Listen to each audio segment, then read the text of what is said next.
Oh my god, what did I do?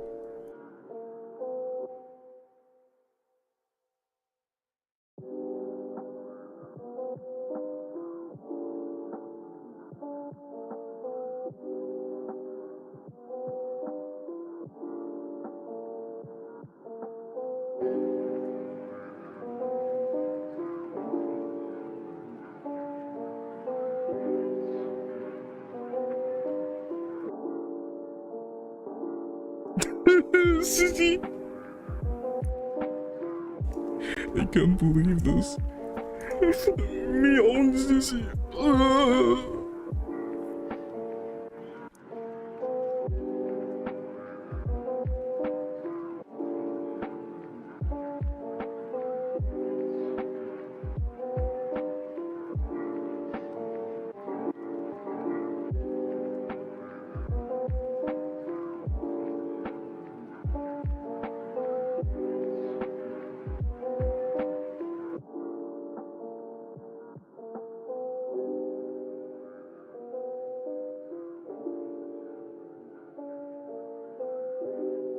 I have internal bleeding. Oh my god.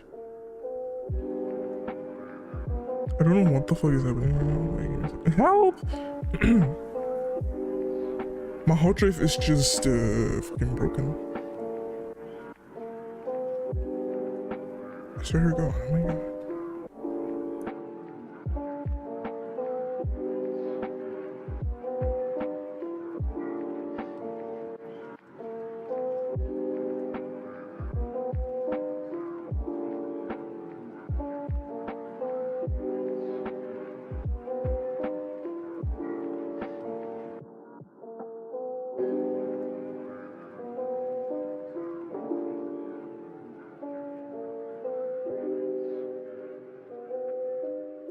Wait, I don't know if it's better if I can hear myself.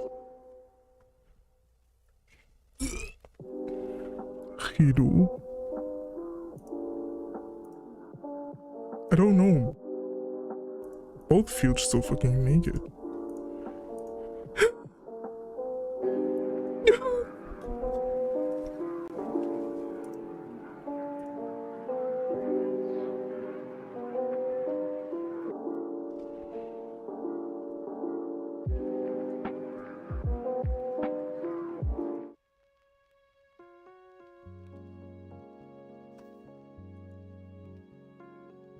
Hi. Give me a second. I'm not really good at what's happening. Okay. Good morning. We have 6 p.m. in the morning, and and we're going to read very, very interesting stories again. I'm very much looking forward to it, and I have already 2, not only 1, but 2 stories for you to choose from. Which are this one, which is named. Can you hear my bee like closing the curtains? Okay, this one is named She's Not the Only One, ... with the description being Kiyomi Kamura, the perfect girl, good grades, killer looks, and a friend network so vast it's international. Her family is known worldwide, and she wants for nothing. At least that's what most people think. Kiyomi Kamura wants nothing except a person to love, to hold, and to keep close. In other words, a lover. Mind blow. Will Kiyomi ever find love? Will Academy remain peaceful? Spoiler alert, no it will not. And will Ayano get in the way? Find out by reading today. That is the most perfect advertisement ever. I feel like something is right. Hello? My suppression. Are you disappointing me? Kiddo. Okay. Sorry. Yeah, I don't know what to think about that. The spoiler alert. No, it will not. And this find out by reading today is just hilarious, I swear. Yeah, killer looks. I don't know what they mean by killer looks. How, like, Academy High, yeah, the school is not called Academy, it's called Academy High. And it's, you have a uniform. I'm not sure you're supposed to rip off killer looks when you only have like your fucking school uniform. Okay, that's the first story that you can choose from. Or we have another yandere simulator, fat fiction. Sorry, I was like searching for the word. Which is named Not What You'd Expect. I am assuming that is about a Megami and Oka ship, which is really fucking weird and random. And then a thing I'm writing about my ship, I don't even know if anyone else ships this. Oh well. And it is everything we have for it, with like 21.5 chapters. 21.5 chapters. That is amazing. That is all we know for this story. But for the other one, there's like just the beginning. 0% complete. Hangout. Family ties. Complications. Trinity Protocol. An epilogue. And then there's everything we have for she's not the only one thing. That's literally all of it. While here we have like 21.5 chapters. So yeah, it's your decision what we dive into first. I don't know. If you'd ask me what my personal favorite is, oh my gosh, this is like noted as mature. What the hell? Gang? Why gang? The short one. Okay, I just don't know if I should keep my monitoring on, because I feel like I'm a little bit irritated by it. No, actually,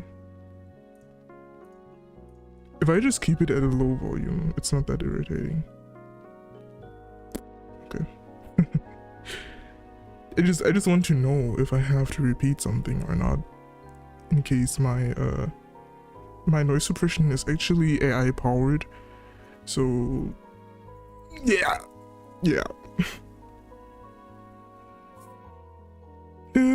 Okay.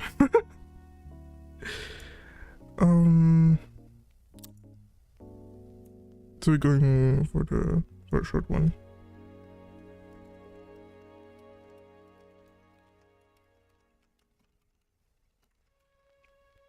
who made this? Joe Collects. Oh yeah. That is an amazing name, by the way. Joe Collects. Okay.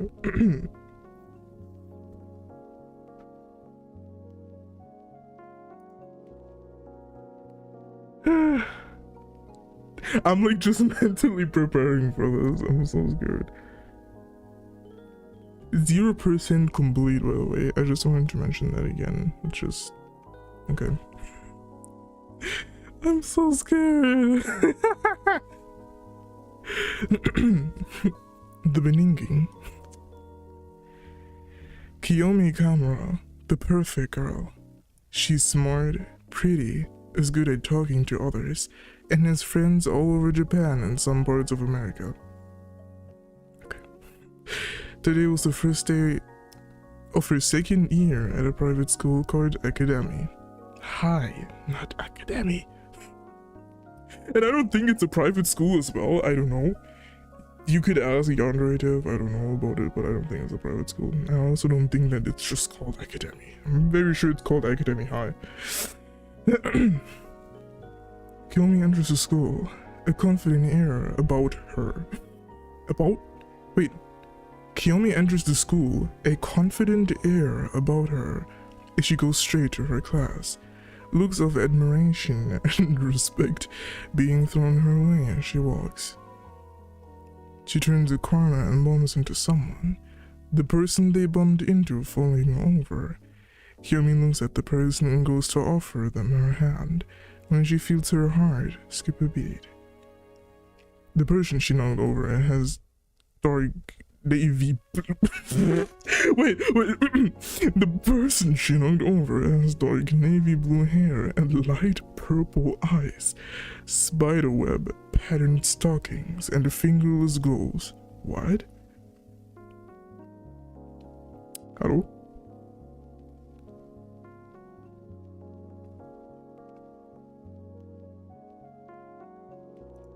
Sorry, I was a little bit confused because I was like, huh?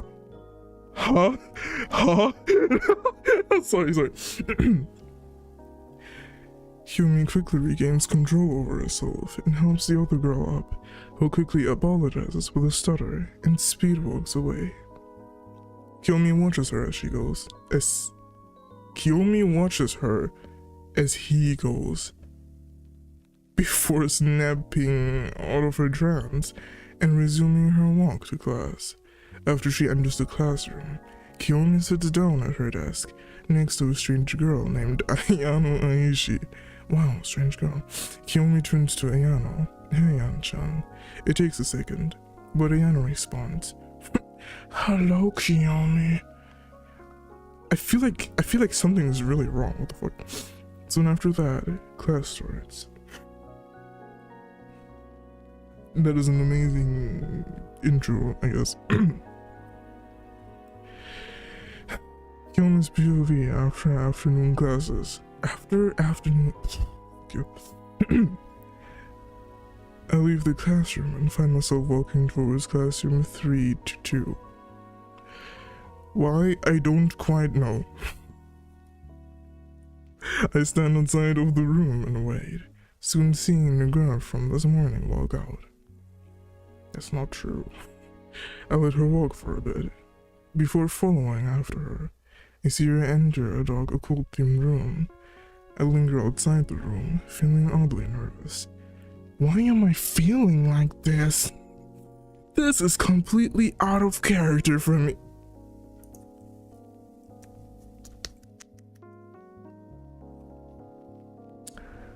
Wow. Good morning. Wait, I feel very warm right now, so I'm just going to put my headphones away for now. Sorry. I don't know why I feel so hot. That is completely out of character for me, because I'm such a character. Okay.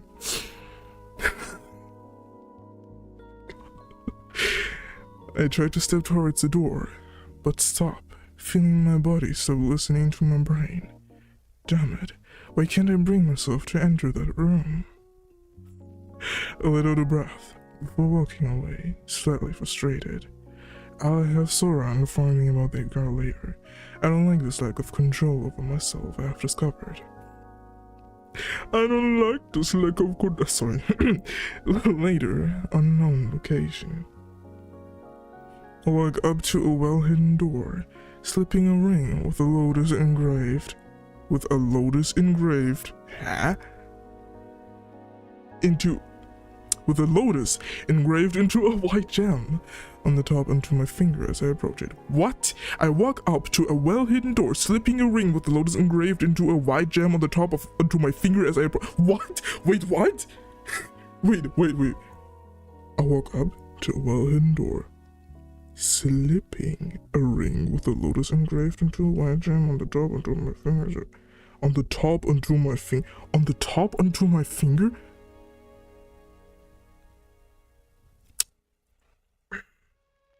Can you please just start writing things in a way that humans understand it? Oh god, I had a stroke. It took so long from, okay, in case anyone did not understand that like I did. So she walks up to a door, and the door is hidden apparently. Then she puts a ring on her finger, and that ring has a white gem on top, and it has a lotus symbol engraved in it. It should be something like that, if I did understand that correctly, because I don't think that I did. Whatever. I knock on the door, a hatch opening to reveal 2 eyes. Who are you? I lift up my hand. Your boss. Oh, gangster. The hatch then closes, the sound of the lock being disengaged being heard before the door opens. Welcome back, boss. I noted the doorman and enter the building, seeing a darkly decorated orange area, a pool table, poker table, and more present. You've been watching too much gangster stuff, bro. The doorman grabs a mic and speaks into it. Attention, bosses in the building. Act accordingly, people.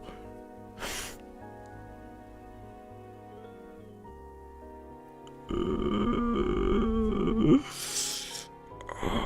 goodness. This is going to be a very interesting story.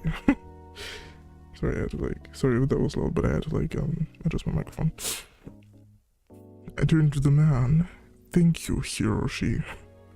I walk further into the building, seeing various people nodding at my presence, a sign of acknowledgement to the absolute authority I have here. I walk into a corridor and go to my office, when I see a man get thrown out of a doorway, a largely muscular man stepping out soon afterwards. The one who was thrown turns and sees me. Pause. You gotta help me. This man just started attacking me. Oh wow. And give the supposed maniac a side eye, seeing them look at me with a smile. I look back at the first guy and crouch down next to him. Explain what happened, every last detail. What are you trying to act so cool for? Wait, I genuinely don't understand this right now. What is going on? What is happening right now? I'm so confused. Okay. The man then starts explaining. I was just wandering the halls, looking for the bathroom, when I get tackled by this big brood and thrown around. Please, boss, you gotta believe me. Okay. I give the muscle man a look, and he gives me a humored one back. I then grab the first guy with the collar and stand up, before dragging him to the main room and throwing him into the center of it. Sorry, I don't know why I said him. Throwing him into the center of him. I am then handed a microphone by the muscled man, which I tap a few times to test it. After I get everyone's attention, I speak. Dear members of the Phantom Lotus. Phantom Lotus!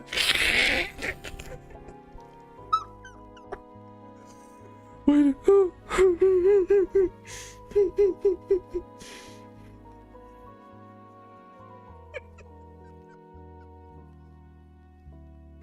I'm so sorry, I don't know why I'm cringing so hard.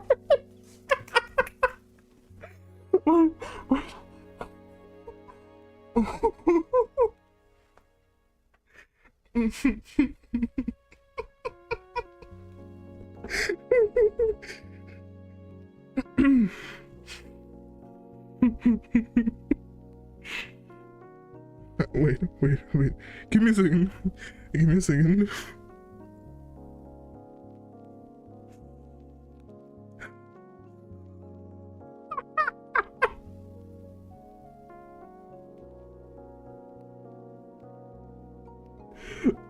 Okay, wait.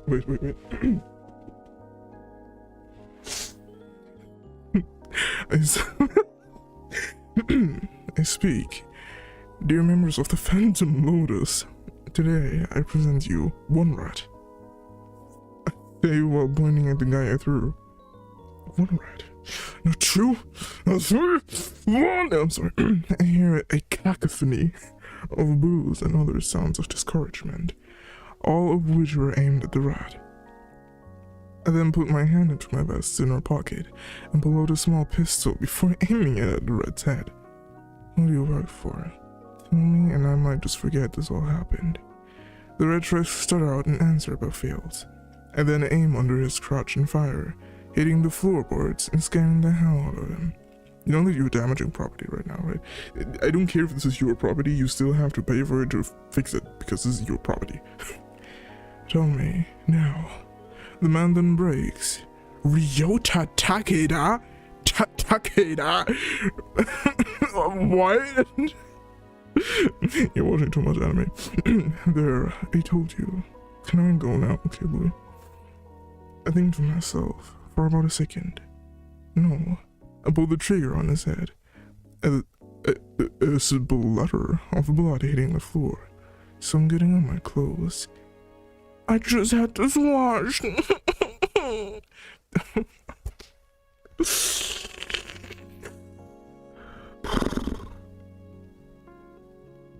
No, I'm sorry, but this Joe Clux has seriously watched way too much anime. Like, way too much anime. He has watched so much anime that is like probably becoming a part of his personality by now. I feel like this dude goes out into the public and goes like, I bet you have it all figured out. I'm sorry. No, I never said this. Seriously, I just had this washed. I feel like it also might be that Anya. Oh yeah, I said this. I'm sorry. I also feel like that this is like just a child who watched like a gangster movie, like a singular one, with their mom, and was like, "Oh my god, mom, this is so amazing! I feel inspired." And the mom was like, "You feel inspired? Let it out, my child." And then little Joe Clux did this. But okay. I put the safety on my gun bag on. I put the safety on my gun bag on and hid it in my vest before turning around and walking towards my office again. Get ready to clean this up. Will you, Kenji? The muscled man, Kenji nods before pulling out his phone and calling the cleaner, or Mori as he is named. I go to my office and sit down at my desk, thinking for a moment before going to a drawer and opening it. A black notebook is sitting inside. Did you just sit down and then stand up again to get a notebook? Wait, did you just sit down?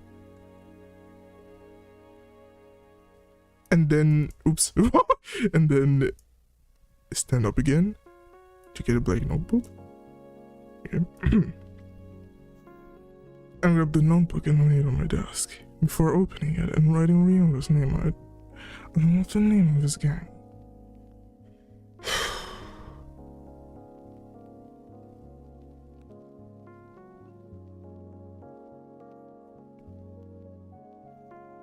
I will. We'll see what happens. I then close the book and stand up, grabbing the book and exiting my office. I go down the hallway for a bit to an elevator. I push the call button and wait. The elevator is soon arriving. I step inside and push the lowest button, which leads to the basement. After scanning a security card, I am sent to the basement, and after the doors open, I step inside, seeing a neon... okay, sorry. It's only the person is stepping outside the elevator, which does not make sense, so I stopped reading, I'm sorry. Seeing a neon-lit hallway with a single door at the end of it, a computer-shaped neon sign hanging just above the door. I need to say that their writing style is not as bad, but you really need to stop using commas. Like, this is one sentence I just want to remind you guys. I walk past a few more doors and knock on the end door, soon hearing an invitation, I then enter the room and see a few monitors set up behind a rather imposing-looking chair. Welcome to my lair. I hear a young-sounding voice let out before the chair spins around, revealing a short girl with dyed purple hair and dark eyes with dark bags around them, an unhealthy complexion, and a loose-fitting t-shirt that covers her upper legs.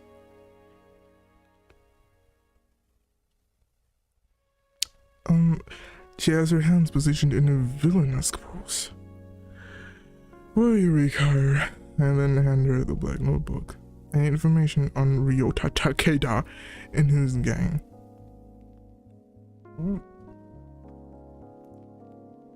Okay. Sorry. Think you can do that for me, Sora? Why don't you just, like, this, obviously this plays in the Yandere Simulator universe, so why don't you just take the Yandere Simulator characters instead of making new characters that have the exact same role as already existing Yandere Simulator characters? Why don't you just take the existing ones? You took Ayano. And apparently Oka too, I'm not very sure. Then why don't you just take Info-chan?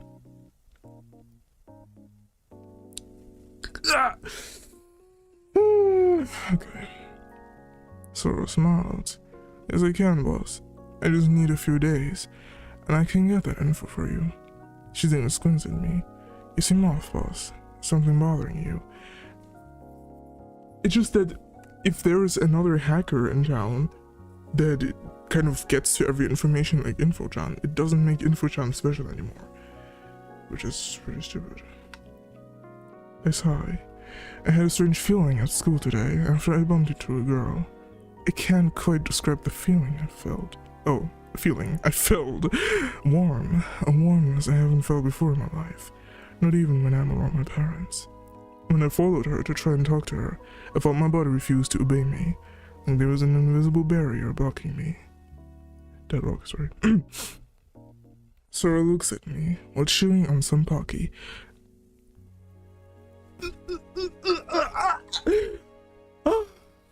I was almost choked to death.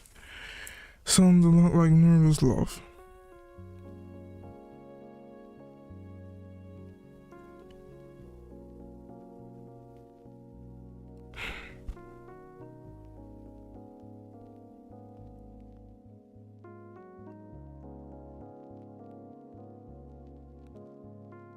I'm sorry, but if I had hand tracking right now, you would see that I'm constantly, always, non-stop grabbing the bridge over my nose. Oh my god. This is embarrassing. You do get that random ass people can make you feel warm, because warm is a temperature. You do know that, like, a random ass goat running around in the street, like, on the fucking road, you can go like, oh my god, I suddenly feel warm when I look at this goat. What confirms to you that that is love?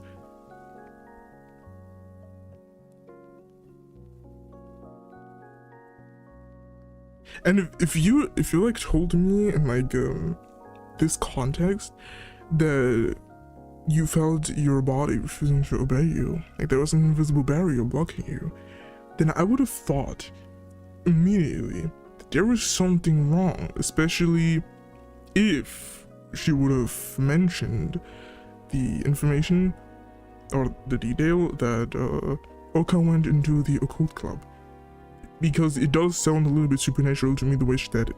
So I would not go Zora looks at me while chewing on some Pocky. Sounds a lot like nervous laugh. I flinch at the word. sorry. I flinch at the word. Love? Me? Love? Not possible. I cough awkwardly. Sora, I need you to watch this person. Get me some info on her. Sora nods. Alright, what do they look like? And describe them to Sora, who then inputs the description into her system, soon finding who I'm looking for. Okaruto, leader of the occult club at Academy High. Why do you say Academy High right now when you said it's Academy before? thought of as creepy by most students and likes to stalk the Basu sisters during lunch. Her family life is good, supposedly, though they don't have the best accommodations. I guess they make do with what they have though, which is admirable. 8 minutes left. Thank you for this information. Sarah then tells me about Oka's likes and dislikes, her favorite food, where she lives, and various other things. I thank Sarah for the help and leave the basement, opting to go to my bedroom in the building and sleep.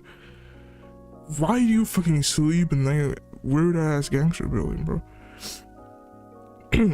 Tomorrow, and I could wait tomorrow. Wait. Yeah. I enter my class and sit at my desk, thinking, Naruto, maybe I can try talking to her again after class. Class soon begins, and I notice that my friend Ayana is absent. She probably had something important to do. After classes end, I go straight to classroom 3-2 in order to attempt communication with Oka. I wait outside her classroom upon reaching it. Soon enough, Oka exits the room, and I make my way over to her. As I get near, I feel my heart, beat faster. Okay. You could have went. I feel my heart, beating faster, but not beat faster. I eventually reach her and tap her on the shoulder to get her attention, causing her to slowly turn around to look at me.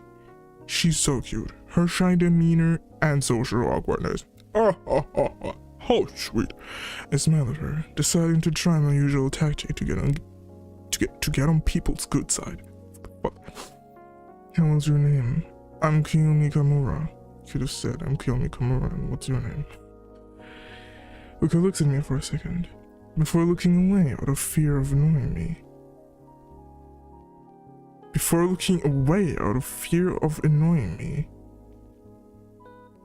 Okay. I'm Okaruto. My smile deepens. Do you want to hang out after school? I know a few good places we could visit. A few I've heard are haunted. Oka seems to perk up at my offer of visiting haunted places, but soon shakes her head. Sorry, but I made a promise to my club members that we look around town for some books and stuff. But your club is literally called a cold club, so why are you trying to keep it secret that it's a club? Okay.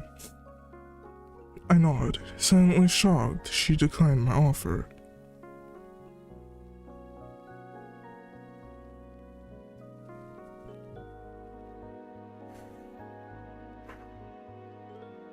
Yes, I'm grabbing the bridge of my nose again. You just introduce your names to each other. Why would she immediately follow you to a random ass place where nobody can hear her scream? I don't think you realize what the Yandere Simulator universe plays in. You do get that the exact school where Oka is having lessons in right now has been a place for murder before? Ayano is in the story. That means her mother was there and killed like 10 people. It's like I'm taking 30 damage. every word I'm like taking more and more damage. Yeah, I don't know why it said tomorrow, not next day.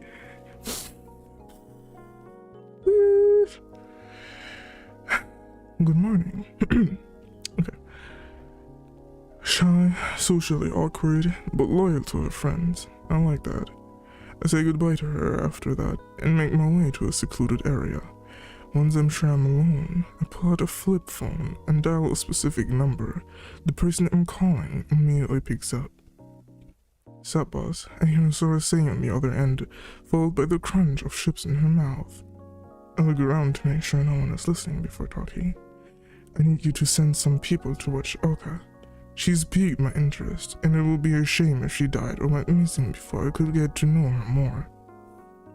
And here's Sora home. On it, boss. I then hang up and put the flip phone away, standing there for a second before walking to my next set of classes. Set of classes. Nice choice of words. Are you serious? You're already fucking sending random ass people to watch her. Good job. The next morning. Why not tomorrow? Why is it not tomorrow now? I was so excited to see tomorrow again. Damn it, Joe Clucks. Damn it. You disappointed me again. Sorry. The next morning, I walk into school and see Oka follow the boss's sisters to the roof, where she then stalks them from around the corner. I sit down on a bench nearby and watch Oka, a curious feeling building up in my heart. She's such a unique person. I want to learn more about her. The boss's sisters didn't catch Oka out of the corner of their vision and confront her, and an uneasy feeling sprouting in me. Oh, Oka's beauty. Crap! They saw me! Oh, I'm such a bugger. Sorry. The boss's sisters walk over to me and confront me. Why are you stalking us? Inkyu says to me. I try and stutter out a reasonable sounding explanation, but I end up not having to when the girl from yesterday appears in between me and the boss's sisters. Kiyomi, what are you doing here? Saiki says, curiosity present in her tone. Kiyomi gives them a smile that, to me at least, screams fake. I couldn't help but notice you're talking to Oka here. And I ask you, might I ask about what? Why do you care? Sorry. Inkyu answers her. We caught Oka stalking us. Kiyomi lets out a real sudden gasp of surprise. But I can tell it's not, somehow. Oka Roto, a stalker, do you have any proof? Kiyomi asks them. Saiki gestures to their usual spot. My sister and I were standing just over there, when we look over and see Oka hiding around the corner, watching us. Kiyomi looks at me with shock, before turning to the boss's sisters. I'm sure it was a misunderstanding. She might have been looking at something else, and you just so happened to see her looking at what you thought was you. Saiki thinks, but Inkyu responds immediately. She was looking at us specifically, and know it. Are you trying to defend this creep anyways? What? What? You do know that you're on this school in search of a fucking sword, then why is Oka a creep? What? You're the fucking weirdo going to school in an attempt to find a sword. But okay. I'm not going to question your intentions, dear Joe Clucks. I see a flash of genuine anger appear in Kiyomi's eyes, before she closes them and walks over to Inkyu, pulling her closer and whispering something in her ear. Inkyu seems surprised at the sudden closeness, but quickly puts on a fearful expression as Kiyomi whispers to her. Kiyomi then pulls back from Inkyu and pats her on the shoulder a few times. I'm sure this doesn't need to be brought up with the faculty, now does it? Inkyu quickly shakes her head, while Saiki looks at her sister with confusion. Kiyomi then Kiyomi then quickly, but gently grabs my wrist and guides me away from the sisters to a separate secluded area. What secluded areas always? They never describe where the fuck they are. Like, there's you actually have like a real, no, it's not real, but it's like an existing place, you know, with an actual map. You can use that for such good local explanations, but all you do is secluded areas. That's all you say. You said they're on the roof, and then you say they're in a secluded area. What do you mean? Are they still on the roof? Where are they? West, east, north, south? Where are they? Oh my god. After that, Kiyomi shows me a genuine smile. Are you okay? I tell her I'm fine, her presence intimidating me. She smiles some more before I hear a ring come from pocket. Okay. Her face instantly falls into a look of annoyance before she grabs a flip phone from her pocket. Damn, Ook. She turns to me and smiles wearily. I've got to take this, sorry. We can chat more more later if you want. Sorry, I don't know why my brain keeps skipping words. Me. She says the last part about walking away. I watch her leave, a feeling of curiosity filling my mind. I hope that you don't mind if I quickly drink some water.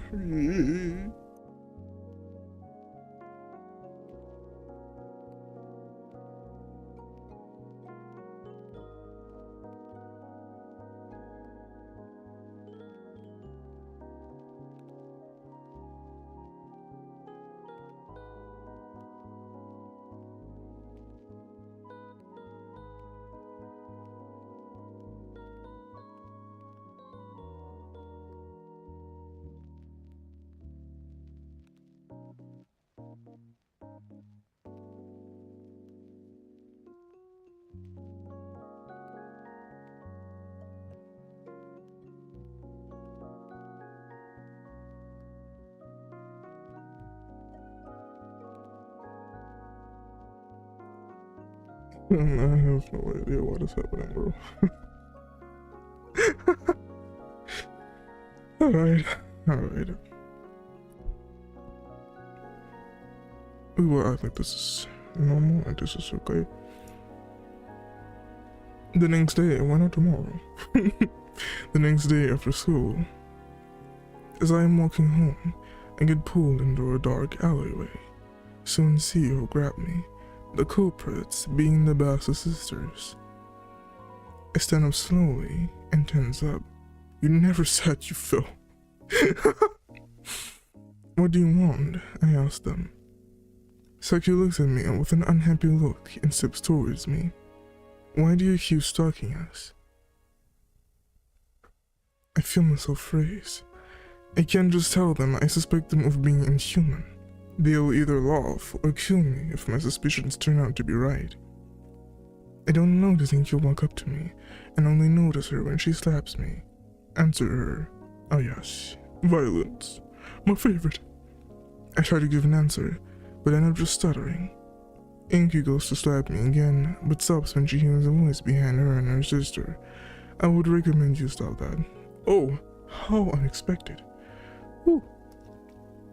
We all look at the newcomer and see it to be Kiyomi dressed in her school uniform. Saki turns to face her fully. What are you doing here? Kiyomi walks further into the alley and glares at the Bassett sisters. I'm looking out for my friends. Inkyu gains a look of shock. You would rather be friends with this freak than us? That's good. Upon Inkyu calling me a freak, I see Kiyomi's face morph into one of anger. I would highly recommend not testing my patience any more than you already have. Recommend. 5 out of 5, sorry. Saki then walks right up to Kiyomi and gets in her face. What will you do if we don't stop, huh? Kiyomi sighs. This. Let me guess, she pulls out a fire truck and drives everyone over. She then punches Saki in the gut. Oh, okay. Before kicking her to the ground. Inkyu quickly rushes to the aid of her sister, which Kiyomi responds to by punching Inkyu in the face, not breaking her nose, but still knocking her over. Okay. Kiyomi stands over the two. I want to make one thing clear. Oka is not to be touched. Do you two idiots understand? Understand, my fucking god. But I preferred my fire truck ending. Hello? Can we have that one too? The Bassett sisters then both stand up and nod, before running out of the alleyway past Kiyomi. Kiyomi sighs, before going over to me and checking on me. After that, she leaves. Her silence and the way she dealt with the sisters leaving me feeling even more curious. Oh my god.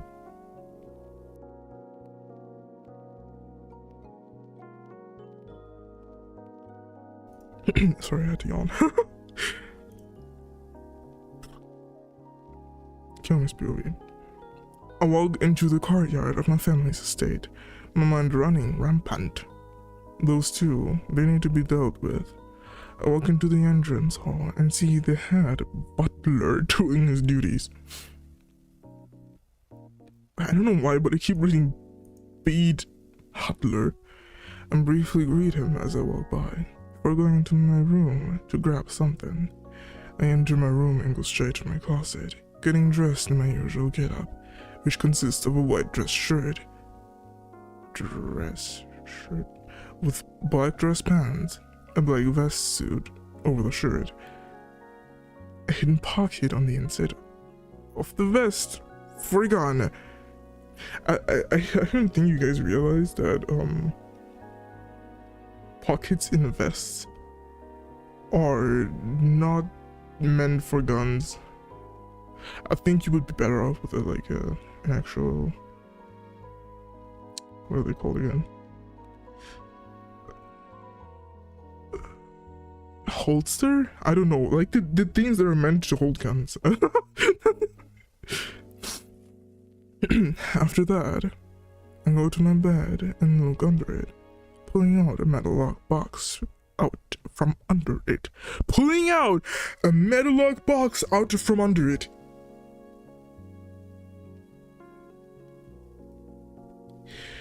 You could have just said, after that, I go to my bed and look under it, pulling out a metal lock box. Why was this necessary? Why did I know? Okay, the lock being electronic and encrypted by Sora, meaning no one is getting into it without my permission.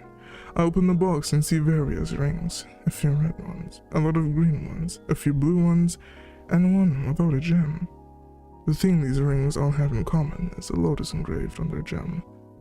I pick up a blue ring and put it in my pocket, before closing and locking the box and sliding it under my bed. I then go to my father's office, listening for any conversations on the other side of the door before knocking and entering. My father can be seen sitting at his desk, typing at his laptop's keyboard. I stand in front of his desk and wait for him to finish up. After a moment, he turns to me. Hello, Kiyomi. Did you need something? We offer Starbucks coffee. I'm sorry. It's my idiom. I just simply wish to say hello and tell you I'm going to be out of the house for a few days. Problems have arisen that I need to take care of personally. Okay.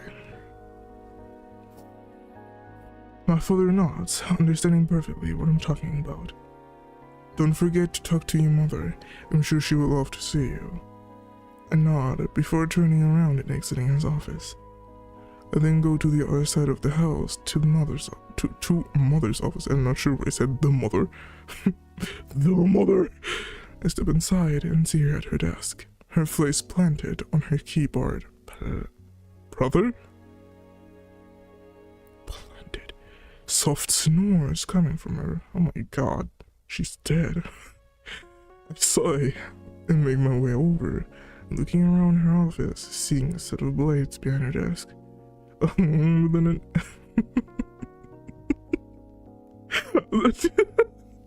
Sorry. I heard my bean laughing and that kind of distracted me.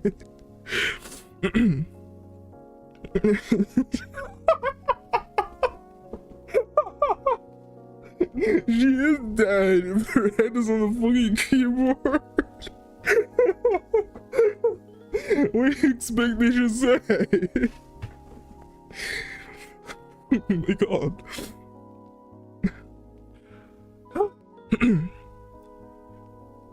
Wait, where was I?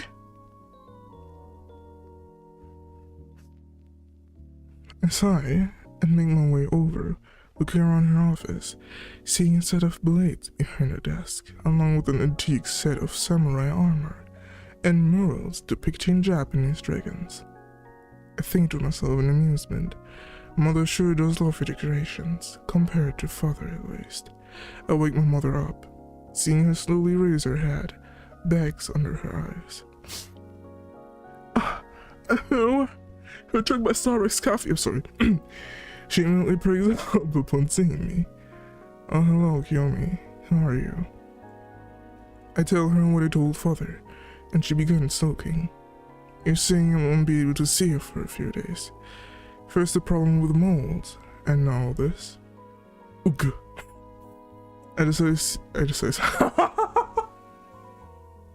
I decide to leave her to her work and leave the estate to go to my gang's base. I wear a cold look on my face as I walk. Damn gold doons. Think they can intrude on my turf, bribe my people? Hey, I'll show them what happens when you mess with the Phantom Lotus. To be continued. Wow. Is there an export? Wow, there is. Fuck.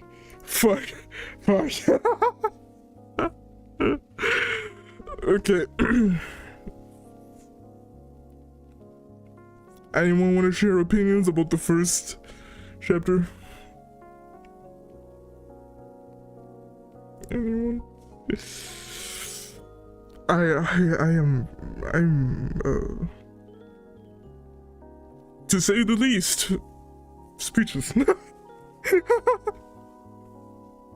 Well, I need to say that the writing style is definitely significantly better than from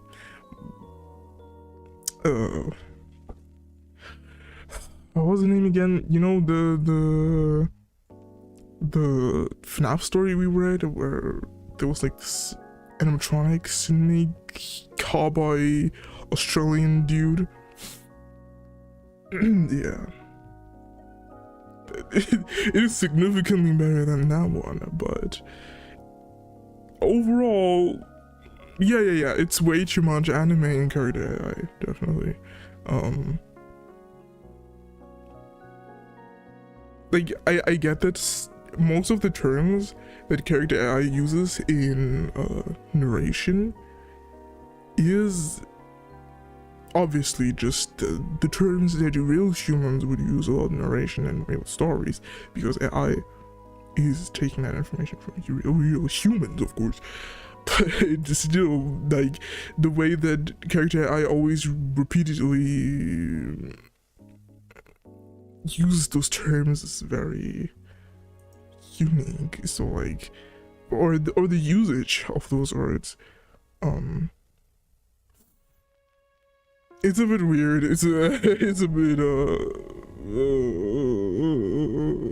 you get me, but I think it's not as bad. It's just the lore, the story itself that is trash.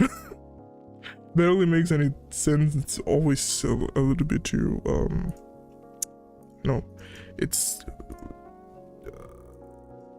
a bit too wait, how do you say it?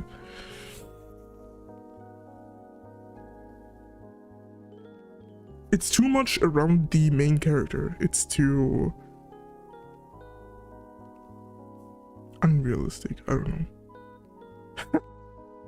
The correction of this fucking name, bro. I don't know why. Who said this? Who approved this? Who said, like, oh my god, we need to, like, do a design update? Oh yeah, that one's perfect. Okay, whatever. I guess we'll continue with chapter 2 Hangout. Let's go. By Joy Clarkson. And I very much like Joy Clarkson. Let's see what Joy Clarkson has in store for us in this chapter by Joy Clarkson. Oh, sorry. Okay. PV. It already starts with a typo. Literally the first word of the fucking chapter is a typo. Thank you very much. I go to the school's roof to observe the Basta sisters again, and upon arriving, I see the sisters are not there. I wait a few minutes for them to arrive, but they never do. I then ask a few people if they have seen the sisters. I am told repeatedly that no one has seen the sisters for a while, which makes me fearful of what might have happened to them. Later, I head to the occult club room, turning a corner and seeing Kiyomi stand outside of it. She sees me and smiles, before walking towards me. She reaches me and talks. Hello, Oka. How are you? I start out and answer. I'm fine. I'm just worried about the Basta sister's disappearance. I see a flash of fleeting satisfaction in her eyes, before it's replaced with a warm look. Oh, them? They told me they were thinking of changing schools, so that might be why they aren't here.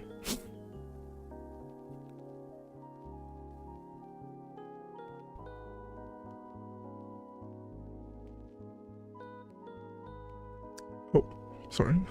I thought I thought that someone was in Bean's room right now, but it could be that I just have mistaken my own voice for somebody else.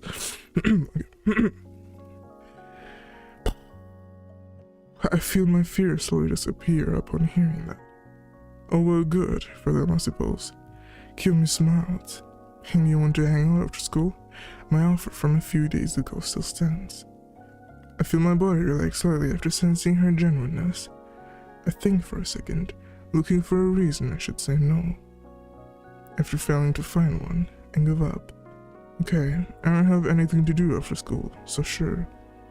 Kiyomi smiles even more. Great, I'll meet you here after school, okay? Kiyomi then walks off, lightly to class, leaving me here to my thoughts before I continue into the club room. Kiyomi's POV after school. Wow. That you really have to change your POV for this little segment. I stand outside of the occult club room, waiting patiently for Oka to exit it. After a few more minutes, the door opens, revealing Oka and her club members, all of them wearing slightly disappointed faces. Oka sees me and shows a weary smile. I show her a carry one bag. Ready to go? I ask her. She nods slowly. I then lead her out of the school and to a cafe. On the way to the cafe, though, I managed to get a few of my crew to tail after us without Oka noticing, just in case. We enter the cafe, my backup waiting just outside in case something happens. Me and Oka sit at a table and wait for someone to come take our order. After getting our order taken, we wait, Oka looking around the room nervously. I look at her, trying to memorize every detail of her face. If only you knew what I'd do for you, Oka. I could make you the happiest girl in Japan and you wouldn't even need to ask. I smile until I hear my flip phone ring, causing me to groan in annoyance. I'm executing whoever is calling me if this isn't important. Oka looks at me. Are you going to take that? I sigh before sitting up and going over to another booth Before standing up and going over to another booth at a safe distance from Oka. Why aren't you just leaving the store? Why didn't you just leave the store? What? Okay. I then grab my phone and answer the call. Oka's POV again. I look at Kiyomi and see her listening to the person calling her. I feel my curiosity grow, and I find myself trying to listen to the conversation. You found him. Good. Arrange a meeting for me. I don't care what it takes, just get it done the usual way. Kiyomi ends the call and sighs, before standing up and making her way back over to me. She sits down before putting on a smile. Sorry about that, 4 minutes left. Sorry about that, okay. Something came up that I'm going to need to take care of later. I tell her it's fine. Soon after that, we get our food and drink, after which we talk for a bit. When the waiter comes with a bill, Kiyomi grabs a $100 bill from her bag and hands it to the waiter, casually telling them to keep the change. The waiter stutters out a thank you to Kiyomi as she stands up. I look at her with a shock at how generous she is being. Wow, what a rich girl. Oh. We then leave the cafe and walk down the street, soon passing a store that sells all kinds of occult-themed items. I start to look in the window, admiring the more expensive items, one of which I've been wanting for a while. Kiyomi must have noticed I stopped. And walks back over to me, soon seeing what I'm looking at. Do you want to look around? She asks me. I turn to her quickly. Why am I dyslexic right now? Wait.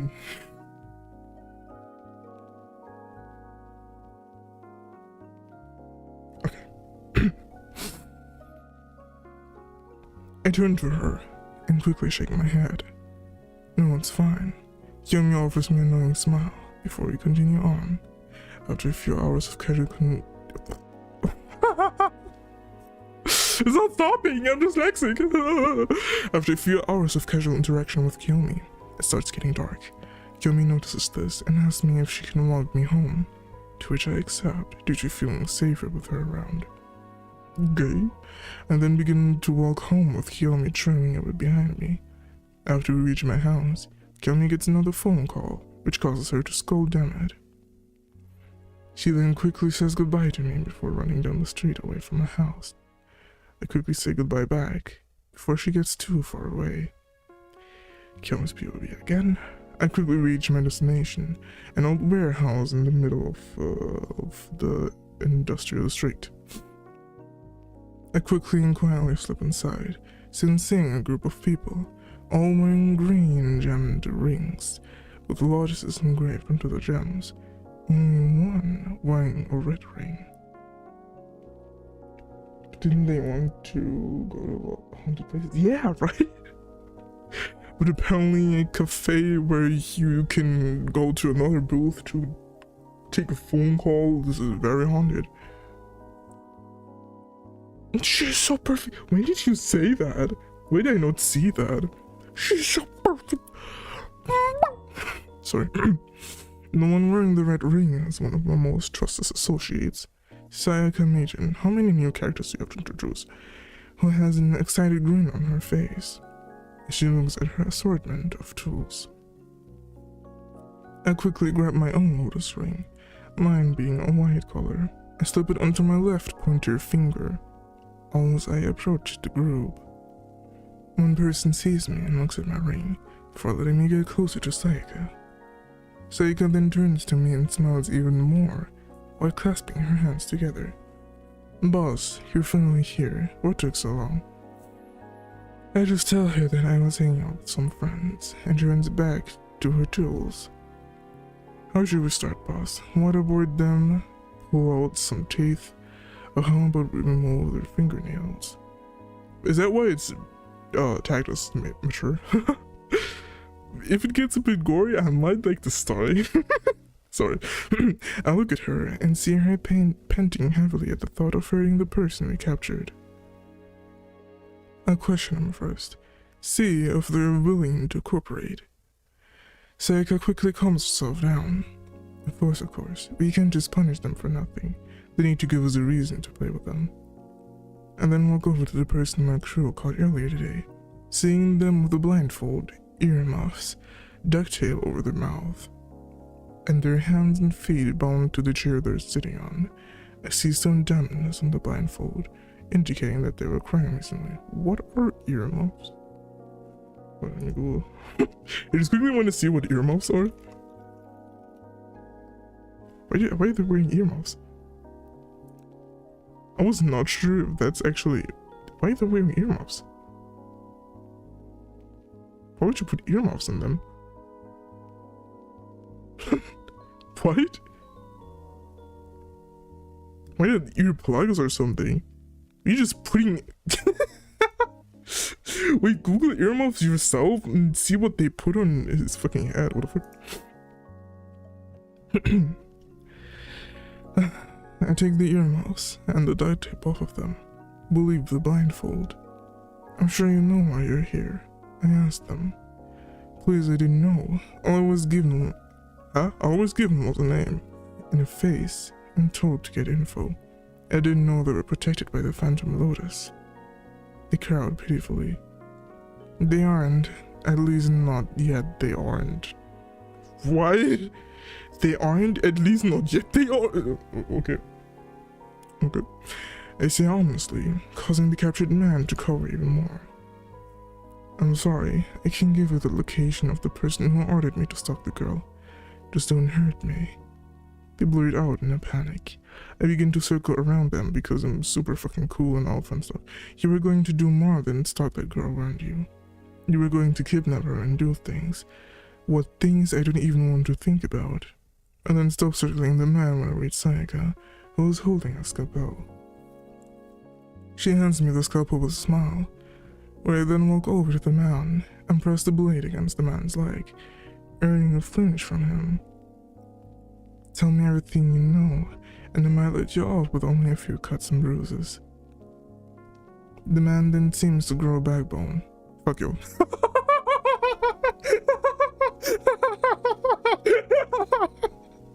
That is the most character AI way to react to getting your leg cut. Just straight up fuck you. Okay, wait, I need more water. Let me get more water.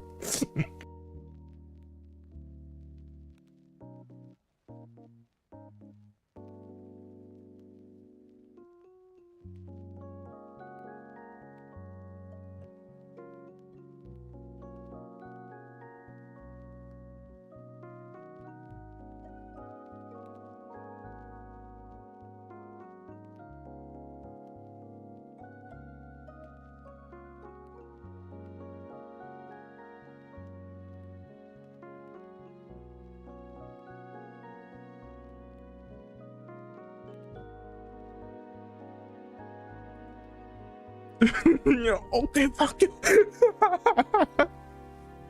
Imagine like he said okay even. Imagine that. Like bro just went, okay, fuck you. Wait.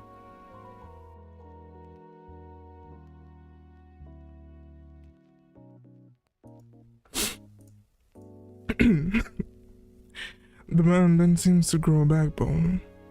Fuck you. You think you're so high and mighty just because you're a part of one of the biggest gangs in Japan. I would like to see you in my position, you bitch. It is so character AI. I chuckle a bit, memories of all the times I've been in this position surfacing. I then sigh and push down hard on his lapel, causing it to pierce the man's skin. The man then screams in pain before I slowly remove the non-bloodied tool from his thigh. The man breathes heavily, clearly not accustomed to pain. Hey, we can talk about this. I hum a bit. Kill me though. You just proved that you can't. And then stab him in the leg again, earning another scream. I then hand the scalpel back to Sayaka, who then hands me a hammer.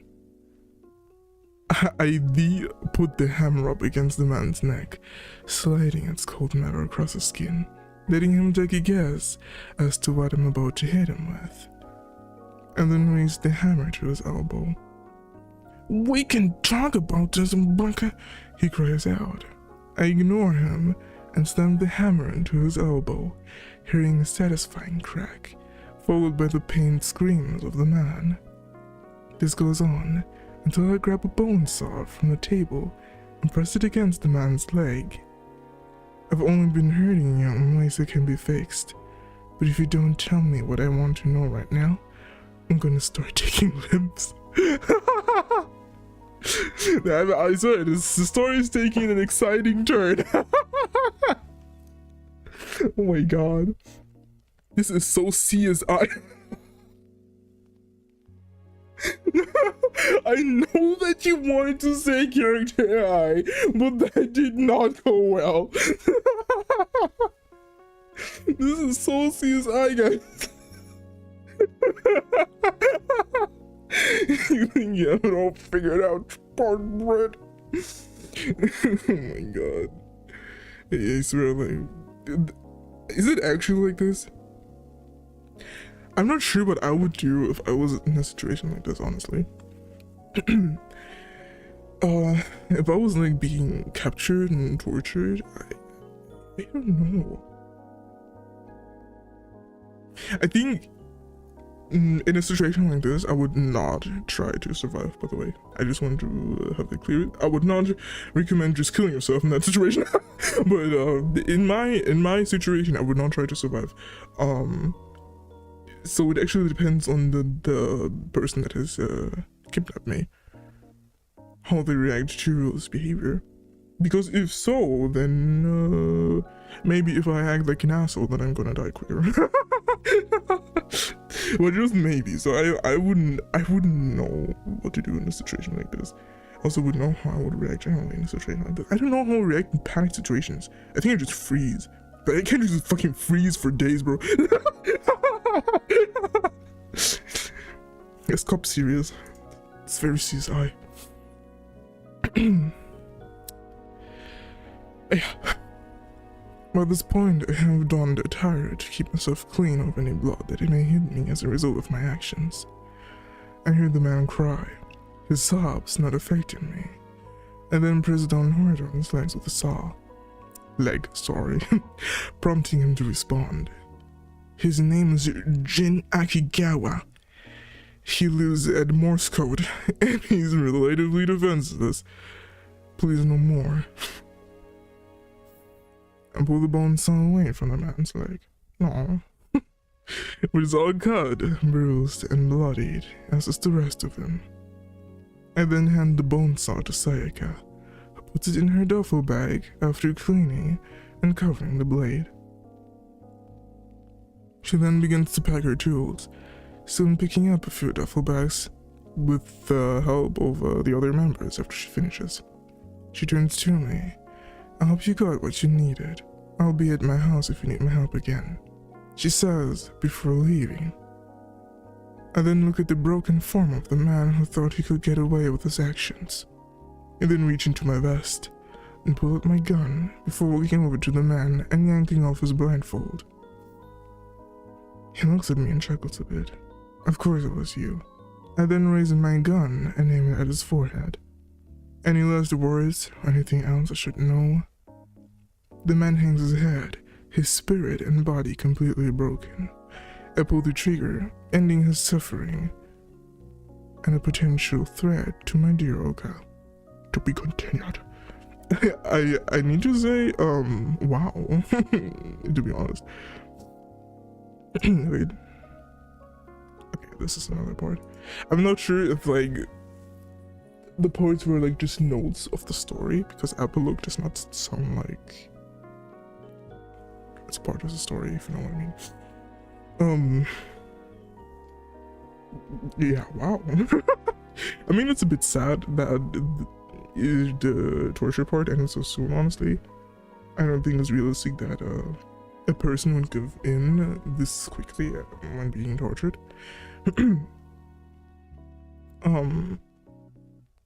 But it's pretty cool. And I just noticed that the rings symbolize the rank of a gangster member, which is actually pretty cool, I'm gonna lie. There is some creative shit I would have never thought about, but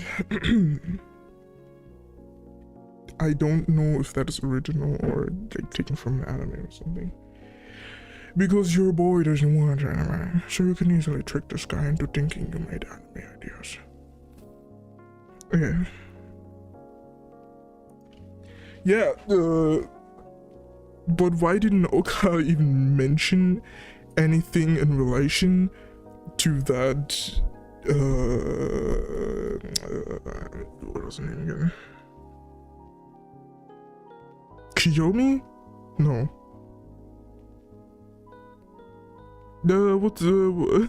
What's the character's name again? I forgot. Yeah, the main character, like, gave such a fucking big ass glazing compliment to Oka, and she just didn't reply. She just asked if she's going to take that fucking call. You said, like, I could make you the happiest girl in the fucking world. You wouldn't even say a fucking thing about that? I don't know if that is so very realistic about whatever.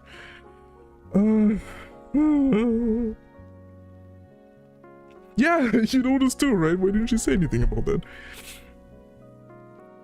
And why didn't you say anything? You give me breaks the entire time when there was any parts. Sorry. Okay, chapter 3, Family Ties. I go to school normally, despite having executed a defenseless man the night before. I go to the occult club room to talk to Oka again, and having learned her school schedule, I know when she goes to the club in the morning. I stand outside the club room, waiting for Oka. I soon see her turn the corner as she looks up from her phone. She actually gives me a smile. She's so cute, I think to myself, while smiling. Do you have anything planned after school, Oka? I ask. She scratches at her cheek and replies, "Oh, she's gonna study. Maybe do some research on some stuff. But other than that, no." I smile more. "We could hang out at your house if you want." Oka seems surprised that I would recommend that. "I'm sure." I celebrate a little in my head. that is actually relatable. "Okay then, I'll meet you at your house at... How does 8 a.m. sound?" Oka thinks for a second before replying. "That sounds good." I pat her on the shoulder as I walk by and towards my classroom. Yeah, Oka is very unresponsive. The focus is way too much on the camera. Yeah. I definitely get what you mean by that. I think they could really put more detail and enhance a little bit. It is definitely well written in comparison to what we read before, but it needs a little bit more detail, more personality, you know? Like, neither of them have personalities. The only personality that Oka has is stuttering around like an idiot. Later that day, why not tomorrow, sorry. I woke up to a decrepit... What? I woke up to a decrepit house in the middle of a similar looking neighborhood. A few members of the Phantom Lotus tailing after me, all armed with small concealable weapons. I'm sorry, I'm dyslexic. Mainly knives and collapsible batons. Sorry. Directly behind me is my good friend Kenji, who acts as the gang's muscle and is in charge of training our new recruits. He used to be in the military as a drill sergeant, by the way, so his methods are legit. Top narration. I step up to the door and step to the side of it, letting Kenji step up and keep the door open before stepping inside, the rest of us following. Inside, I see the detestable idiot who ordered my dear Oka to be kidnapped, along with a few others, who I'm going to assume are here to defend him. The man looks at me. "Who the hell are you, bugger?" I decide not to humor him at all, and give the attack command, causing the room to turn into chaos as my gang rushes to the opposing group, strikes aim to kill. It doesn't take long for the enemy group to go down, leaving just the leader, Jin, in a right state. Tie him up and bring him to side B. Did you play Valorant or what? I'll deal with him personally at the later date. Check the time and see it's German. 49? Yeah, 7:49, sorry.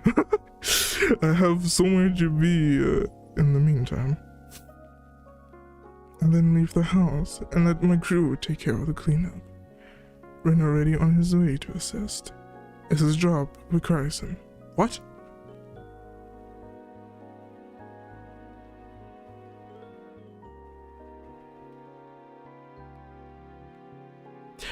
Oh, sorry. Later, I'll cast POV. Oh my god, they changed the POVs a lot, like very frequently. It's not that they change the POVs at all. It's like a nice touch you can add to a story, but you do it a little bit too frequently. I was in my room waiting for Kiyomi to arrive, and silently wondering, why is someone like her so nice to me? I'm just a cold club freak to everyone else. I lay down and grab a pillow to hug while I think, because I'm aesthetic. I don't get long to do that though, as I hear the doorbell ring. I immediately sit up and quickly run out of my room to see who's at the door, seeing as my parents aren't home seeing as my parents aren't home right now.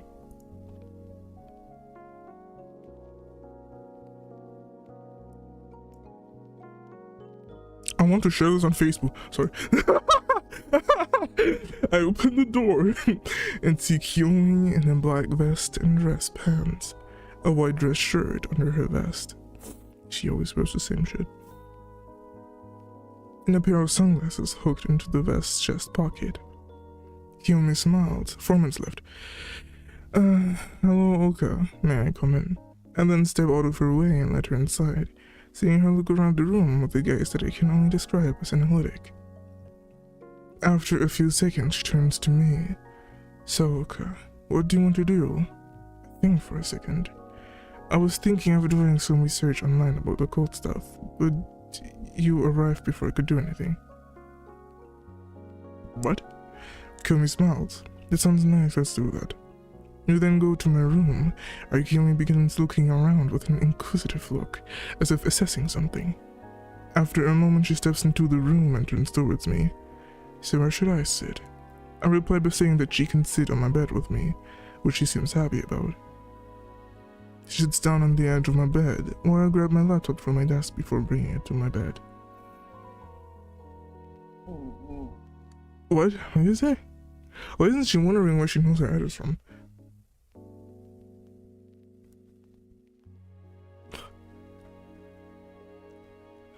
I didn't even question that. What the fuck, bro? What the fuck, bro? I didn't even... Oh my god. Maybe Oka is like in the same state as me right now because I didn't even fucking question that. Oh my god. Holy shit. Yeah. I sit down a reasonable distance from Kiyomi and open my computer, quickly going into my browsing app and looking up some websites I go on often for research. Kiyomi looks over. I have a friend that is kind of into this stuff. She told me about a few sites that are good. Kiyomi then tells me the website names, which I put into my browser and go to, seeing a website mainly dedicated to demons and the like. One of those websites like kind of deep web. I turn to Kiyomi after a minute of looking around. Thanks for recommending me this, and can you thank your friend too? Kiyomi smiles some more. Of course, anything for a friend. I feel shocked at her calling me friend, but soon recovered when I noticed she said friend with an almost unnoticeable strain. As if she's not satisfied with something. Unnoticeable is like one of the worst things you could ever read in your fucking life. We hang out for a bit longer, before I hear the front door open, soon followed by my parents' voices. Why are they immediately talking, bro? I mean, they could probably be talking to each other, but what the fuck? I pull my computer to the side and stand up quickly. Quickly looking at Kiyomi. Can you stay here for a second? My parents don't know you're here, so I would like to let them know first, okay?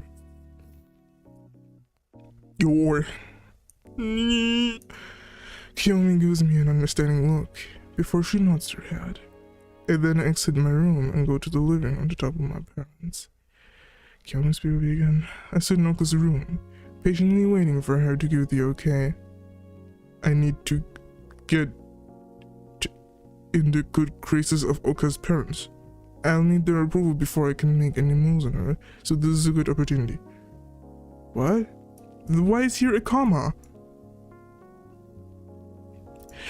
Dude, my dear Joe Clux, I am politely asking you to stop using commas for situations that do not require a comma at all. You did not need to put a comma there. A dot would have been perfectly fine. Throughout reading the story, I noticed that you really don't like dots, my friend. But you need to stop using commas for them. You can't use commas as commas and commas as dots at the same time. You need to stop. You can't keep doing this. What are you doing? Oh my god. I wait a bit longer before Oka re-enters the room and brings me to our parents. I enter the living room with Oka and see two people. A man with dark bluish hair and a woman with black hair. Both of them are wearing glasses and have dark clothes on.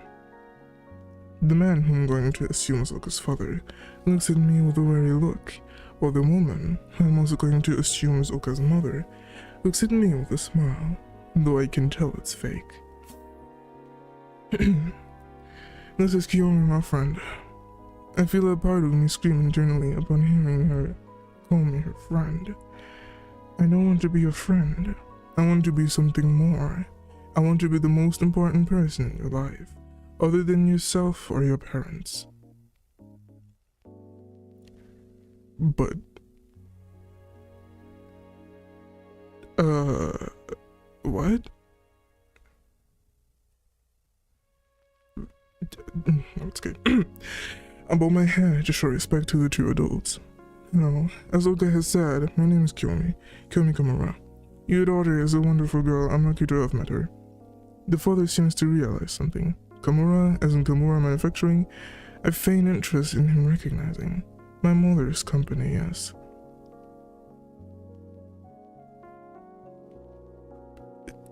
Wait, what? Wait. I was already like a little bit confused. Like, why do you have a high rank when you weren't born into this gangster shit? But this is kind of like the evidence that she was actually born in this gangster shit, isn't it? Then, or was she kidnapped because she is a gangster? Because to me it sounded like she was kidnapped by her Kimura stuff and then turned into like the boss. She said, what? That was good. The father seems to tense a bit, causing me to laugh a bit in my head. He's afraid of offending me due to my mother's influence and power. How funny.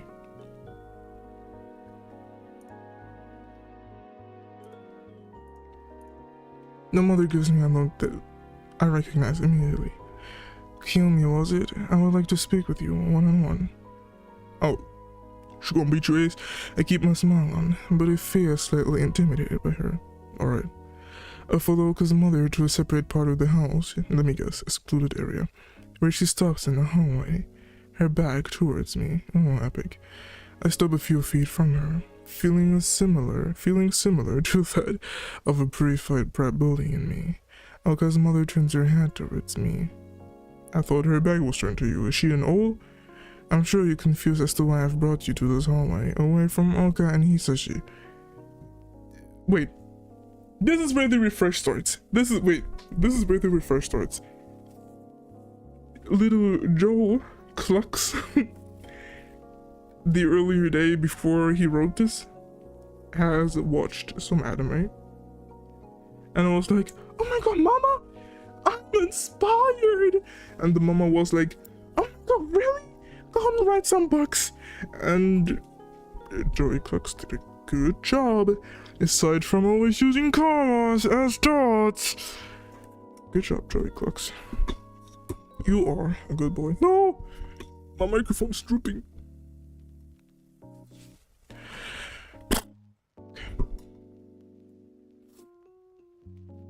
I stay quiet for a second before responding. I am, somewhat. Oka's mother just hums, before quickly turning around and throwing a knife at me. Ooh, wow. I quickly sidestep. The attack and reach into my vest, readying my pistol. Oka's mother doesn't stop with just the one knife, and pulls another one out of her sleeve before rushing me. I quickly ready myself and dodge every attack thrown at me by a hair, before thinking fuck it and pulling out my pistol as a threat. My threat proves ineffective, and instead causes her to attack with even more ferocity. I use my gun to block a few strikes, and dodge the rest. I managed to get a fair distance from the knife wielder, and aim my pistol. Oka's mother simply throws a knife and hits my hand, causing me to drop my gun. I growl and block a punch from Oka's mother. Why are you attacking me? I ask her. She simply smiles and gets out of her stance, soon returning to the stance she had before she attacked me. What? She hums again, testing. I glance at my hand and see a shallow cut, which doesn't seem poisoned. Which means she's saying the truth about this being a test. If it wasn't, we wouldn't be talking and I would most likely be on the floor dead by now. What?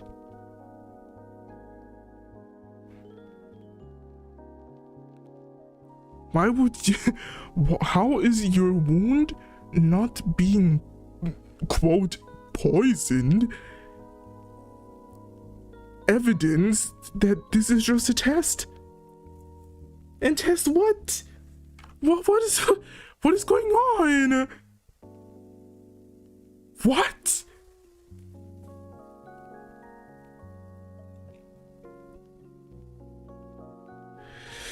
Yeah, I told you, just a little refresh on the anime. I closed my eyes before sighing, a subtle laugh leaving my lips. You're clearly trained. Let me guess, asses then?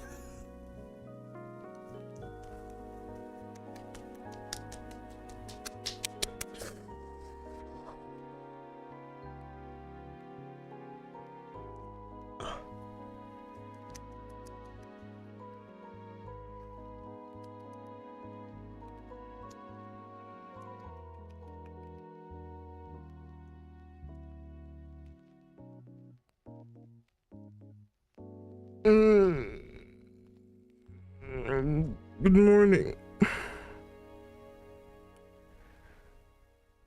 I was very much hoping that if I hit my forehead, then I'm going to lose memory of what happened, but sadly that was not the case, so I'm going to continue reading. Milka's mother just smiled more. I'm surprised you figured that out so fast. You're trying to tour from the looks of it, which means you have something to hide. I narrowed my eyes at her. I don't plan on dragging your daughter into my personal affairs, unless it's unavoidable, or she figures it out on her own. I can assure you of that much. The assassin smile drops into a thoughtful expression, before curving upwards again. I like you. So mature and dependable. You care for my daughter more than you let on, which reminds me of when I was young and just met Hisashi, before we got into dating. You literally just met. You literally just met. You don't even know the name. Wait, no, you know her name, but she does not know your name, so what are you talking about? What?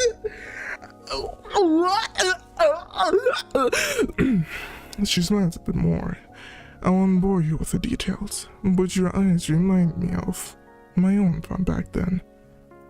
There is love in them, maybe a bit of obsession, but that's fine. She then walks over to and past me. You should stay over for dinner. I'm making Yuka's favorite. I turn around after a second, picking up my gun as I walk and putting it back into my vest. We then return to the others. Roka sees my injured hand and gets a worried expression on her face. What happened? She asks. I simply wave it off. Oh, it's nothing. Just got a little clumsy and fell. My hand got cut in some sharp edge on the way down, it would seem. Hisashi looks at his wife with a weary look, who's in the kitchen preparing the ingredients and kitchenware, knowing exactly what went down between the two of us.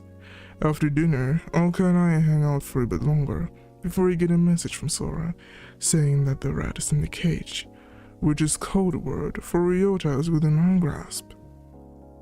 I quickly wrap things up with Oka and leave her house, getting an approving look from her mother as I exit the front door. I then quickly make my way to the location Sora sent me, thinking on how I should make an example out of Ryota.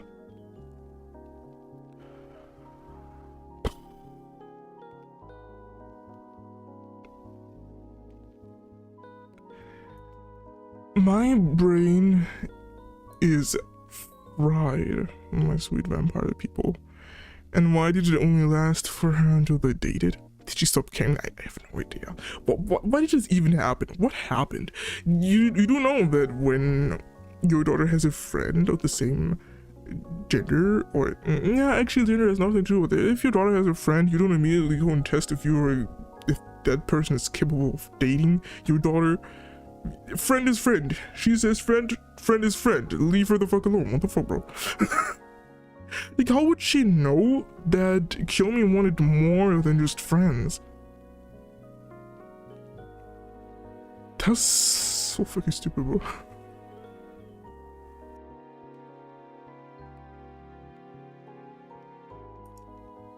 Me. Okay. I have too much to say about this, so let's just have for a little bit of a minute. This is just so nonsensical. I just okay. Chapter 4: Complications by My Sister Is My Rival. Sorry, by Dear Joe Clucks again, or Joey Clucks. I don't know. Fuck. The chapter just starts with fuck. Okay. That's how I like my stories, bro. I think my shooting at an enemy gang member while clutching an injury to my side. Okay. I had the enemy and continue running. It was a setup. I should have known. I get a decent distance and lean against a dumpster, my vision turning blurry from blood loss. I hide my pistol in my vest and shakily pull out my flip-flop. Why did I read flip-flop? My flip phone, dialing Sora's number. What happened? You don't know what happened? What happened? What happened? After Sora picks up, she speaks to me in a panicked tone. I heard what happened. I am so sorry. The info came from one of ours, and I just believed it without checking. This is all my fault. I grunt in pain. Stop apologizing and get psych already. I'm gonna need some help at the base on Morse Code Street. My favorite one. I hear Sora let out a shaky breath. Alright, just don't die, boss. Sora then hangs up after that, likely going to call Sayaka, who aside from being our information extractor is also our medic for serious injuries like mine. Thought she was a fucking psycho. I then put my phone away and get moving. What happened? You can't just fucking skip this. What happened? Okay, speak again. I walk home after staying at the library too long again, thinking about Mia and Kiyomi's time together yesterday. She seemed so happy being near me, but when she said she was my friend, I swear I saw a hint of dissatisfaction in her eyes as she said it. I walk close to an alleyway. Memories resurfacing of the last time I saw the Basa sisters, which was with Kiyomi. I then hear ragged breathing and slow footsteps, and the sound of something dripping. I look into the alley and see Kiyomi walk out, her hand covering a bloody wound. Oh wow. I cover my mouth in shock, but not before letting out a quiet gasp. Kiyomi turns to look at me and grimaces. "Oka," she says quietly. She then looks behind herself and silently curses, before walking up to me. "I need you to pin me against that wall like you're about to kiss me." Okay, the last wish, I guess. I feel my mind go blank at her request, before my face heats up. What? Kiyomi grabs my wrist and pulls me over to the wall. "I'm sorry for using you like this, but I need you to do this for me, please." I look at her and see vulnerability, which I have never seen from her. Ever. Sorry. They tend to use comments as dots, but here it was not the case. I sigh. Fine, but you need to explain what's going on afterwards. Kiyomi says too. I'll explain what I can. I feel satisfied with that, and do as she is asked, just as a man in cheap clothes walks by, his hand in his jacket as if reaching for something. The man looks over at us and squints his eyes. Kiyomi notices this, and whispers a quiet apology for grabbing the back of my head with her free hand and pulling me into a kiss. I feel my mind go blank again. Before my place. Sorry. Before my face probably turns pink from embarrassment. Are you sure humans are supposed to turn pink from embarrassment? Man just clicks his tongue. What a bitch, before moving on. Kiyomi's lips stay on mine for a moment longer before she releases me. After I regain my composure, I speak. What was that? That wasn't what I agreed on. Because Oka's definitely a person to scold at somebody. I see Kiyomi look at me with a pained expression. Whether or not it's from her injury or guilt, I can tell. Kiyomi lets out a pained hiss before moving away from me. I can't tell you much, but I'm currently being hunted. I'm sorry I used you like that, but I can't afford to get caught right now. I'll make it up to you, I promise. So why exactly when you kiss somebody you're not recognizable anymore? What is going on here? Is that like some gangster rule? You can hunt people down and kill them unless they're kissing somebody right now? But what is that? I don't understand what is going on right now. Kiyomi then tries to walk away, but stumbles a bit before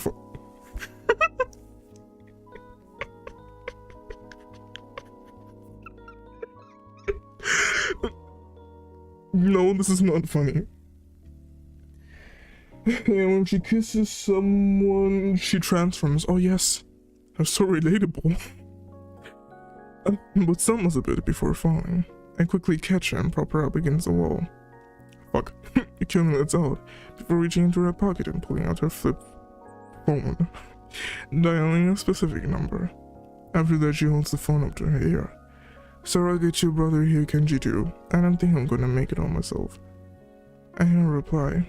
"I'm sorry, Kiyomi. Ren and Kenji are busy right now trying to find the one responsible for the false info before they can get away." Kiyomi grunts again. Shit fuck. Alright, I'll figure it out myself. Just make sure Sayaka's ready for me. I hear Solomon hum on the other end before Kiyomi hangs up. Her arm falling to her side, her breathing heavy. I feel myself panic. She's heard, and it sounds like no one is able to help. I quickly pull out my phone and dial emergency services. Kiyomi quickly grabs my hand before I can finish dialing help. No hospitals. I need to get to Sayaka.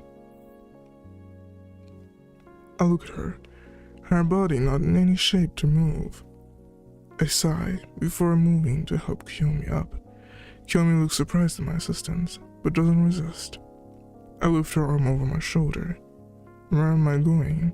Kiyomi looks at me with hesitation, but soon replies, Morse Code Street, my favorite, in Facebook. I have people who can help me there. I'm so sorry you had to get involved. I then take her to her destination, where I see a few people wearing green gemmed rings, the gems having lotus engraved into them. Lotuses. I don't think it's lotuses. A few of them come towards us. It'll take her from here. You should get home in the meantime. Two of the green ring wearers come and take Kiyomi from me, helping her over to a woman in medical equipment, a red gemmed ring on her finger. Kiyomi turns her head towards me, her lips mouthing a sound, thank you. I watch her be escorted into a nearby building, a feeling of unease bubbling in my chest. I decide I've had enough adventure for one night, and begin walking home. Okay, like, I was a little bit thinking that they would have like a scene with Oka only, and that it would, you know, showcase her personality a bit, but I guess not. Kiyomi's POV a few days later. Why not tomorrow? I enter academia for the first time in a few days, getting many questions as to where I was. I simply replied by saying I had some personal issues, and left it at that. I think it's no one's business where you are when you're not at school. So true, right? I go to the occult club room and see Oka exiting it. Oka sees me and walks up to me. Kiyomi, I wanted to talk about what happened a few days ago.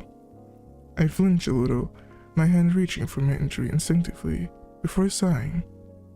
Not here, too many people. Oka nods before pulling me into the now empty occult club room, her clubmates having left a while ago to go to class. The silence that takes over is painful. ... Painful. You think you have it all figured out? I'm sorry. Thankfully, Oka breaks it. Why were you injured that night? The amount of blood. You said someone was hunting you, but who? I try to think of a way to get out of this without exposing myself to her. Or her to who I really am. Oh, okay. For once in my life, I feel concerned. Like a pathetic mouse being chased by a midnight blue panther. Nice metaphor. Nice. Very nice. I finally speak. I'm sorry, Oka, but I can't tell you. You're not ready for the truth, and I'm not ready to tell. Oka gets angry because she's definitely a person who would. Why, you're my friend, so why can't you tell me what's wrong? I can help. I cut her off. But that's the thing, you can't help. You're not supposed to be involved. This is my problem, not yours. Oka seems taken aback by my sudden outburst, before she looks at the ground. Kiyomi, I think we shouldn't be around each other for a while, if this is how you treat your friends who just want to help.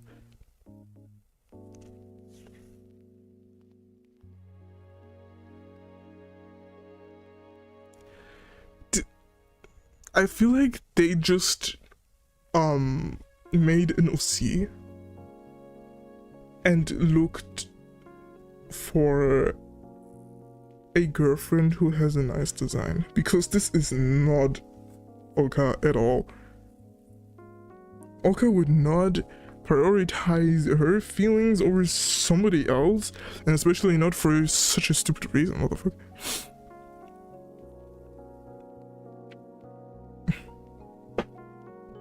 I find myself unable to refute her. So I instead go to the other room, saying this before doing so. I say all this because I care about you, Oka.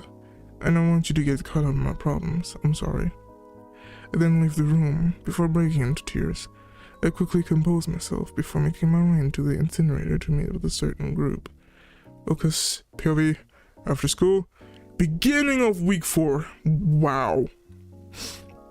Beginning of week 4, people.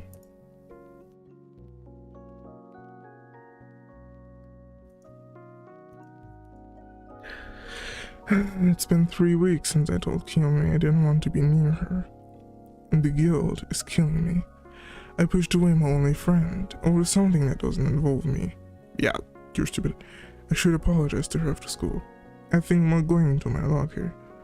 As I am going into my locker, Ayano looks up to me. Hey, Oka. I stop. Now, hey, Anjan, do you need something? Ayano then asked me to follow her to the gym. She then leads me to the supply closet. I heard there was a ghost in this closet.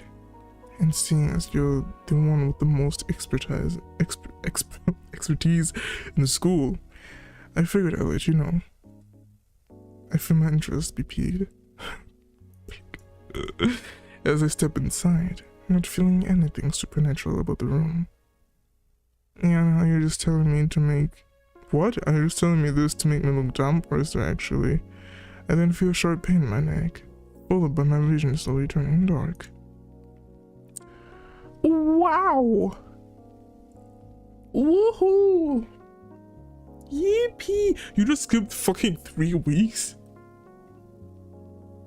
What the fuck, bro? There was just nothing, oh my god.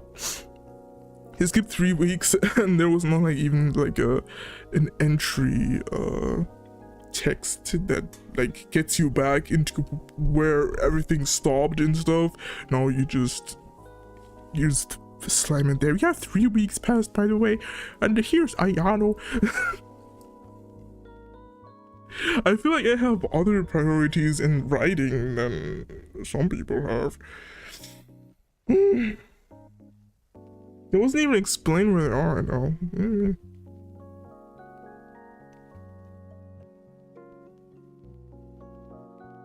Yeah, wait. I mean, I assume they are in the gym. Like in the, you know. Oh, their PE area thing. But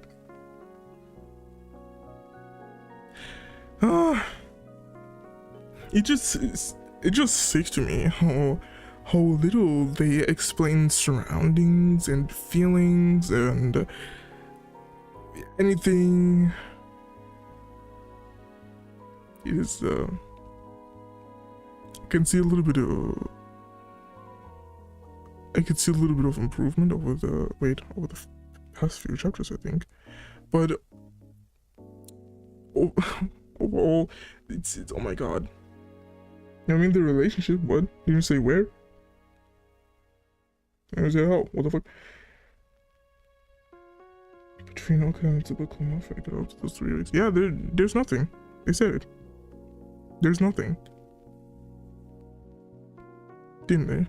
Or was it just my personal assumption? There's just nothing.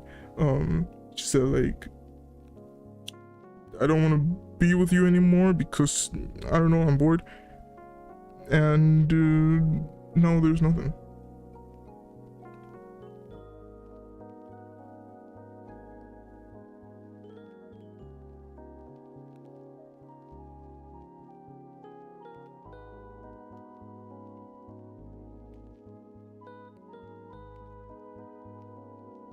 My chat and your words crossed. What? I mean, like, I'm reading this. I'm not. I'm. There's like this super fucking huge heart in like blocking the chat, so it could be that. Meanwhile.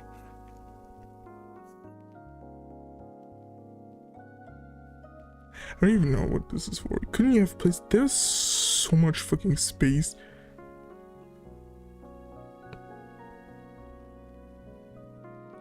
On the UI in YouTube chat, and they still block it this way. Yeah. What chapter is this? 5? This is 5, right? I think this... Can I look? Yes. I was right! We have this one and the next chapter to go. Oh my god. I hope that my brain cells are capable of surviving that, and I really much hope that yours are too, so you better prepare yourself. Chapter 5, Trinity Protocol. Q-Miss POV. What the fuck do you mean she's been kidnapped? I basically scream into my phone. I hear panic stuttering on the other end. That's what Uneji told me, Hyomi-senpai, and grit my teeth. I thought I told you to stop calling me that, Osoro, or did you want to be hospitalized again? I hear a terrified Iip come from the other end of the call. Now tell me who took my Oka. Osoro then sighs. It was Ayano. And I have a reason to believe that she is not working alone. I ask her why. I think she's working with someone a majority of the school doesn't think exists. Have you ever heard of InfoChan? There's literally a whole fucking room for her. I feel my mind stop for a second before I almost throw my phone. Fucking info bitch. I knew I should have killed her a long time ago. Osoro that tries to talk to me, but I end the call before she can get through. But you can't kill her. I then turn to Sora, who's sitting across from me in my office. Do you still have the bug in your phone? What? Sora nods while typing at her laptop furiously. How would you even... O's phone. And then here's like ding. Okay, just ding. Come from my phone. I look and see a message from an anonymous source. I look at the message and see a picture of Oka tied to a chair. The message fills me with an indescribable amount of anger, only to see someone call me. I answer the call. Who? I demand. I then hear a cocky giggle on the other end. Who else? And grow at the sound of her voice. What do you want, info bitch? Or should I say Hisoka? Yes, I am very sure that is her name. I relish in the sound of her growling at me through the phone, before she regains her composure with a laugh. If you want your dear Oka back, go do another Morse code alone. The call then ends.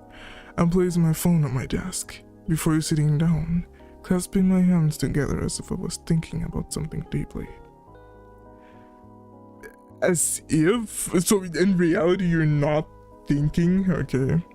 In reality, I was thinking of all the ways I was going to torture both Infobitch and Ayano for the mistake they have made. Sora. Sora looks up from her computer, yes boss, and look her dead in the eyes. I'm starting the Trinity Protocol. Sawyer seems shocked at what Cole is for, but grabs her phone anyways. Are you sure about this, boss? If this goes bad in any way, I ignore her. I am aware of the possible consequences, but to be honest with you, I'm too angry to care right now. I have been made a fool of, and I wish to reciprocate that to the ones who think they can get away with it.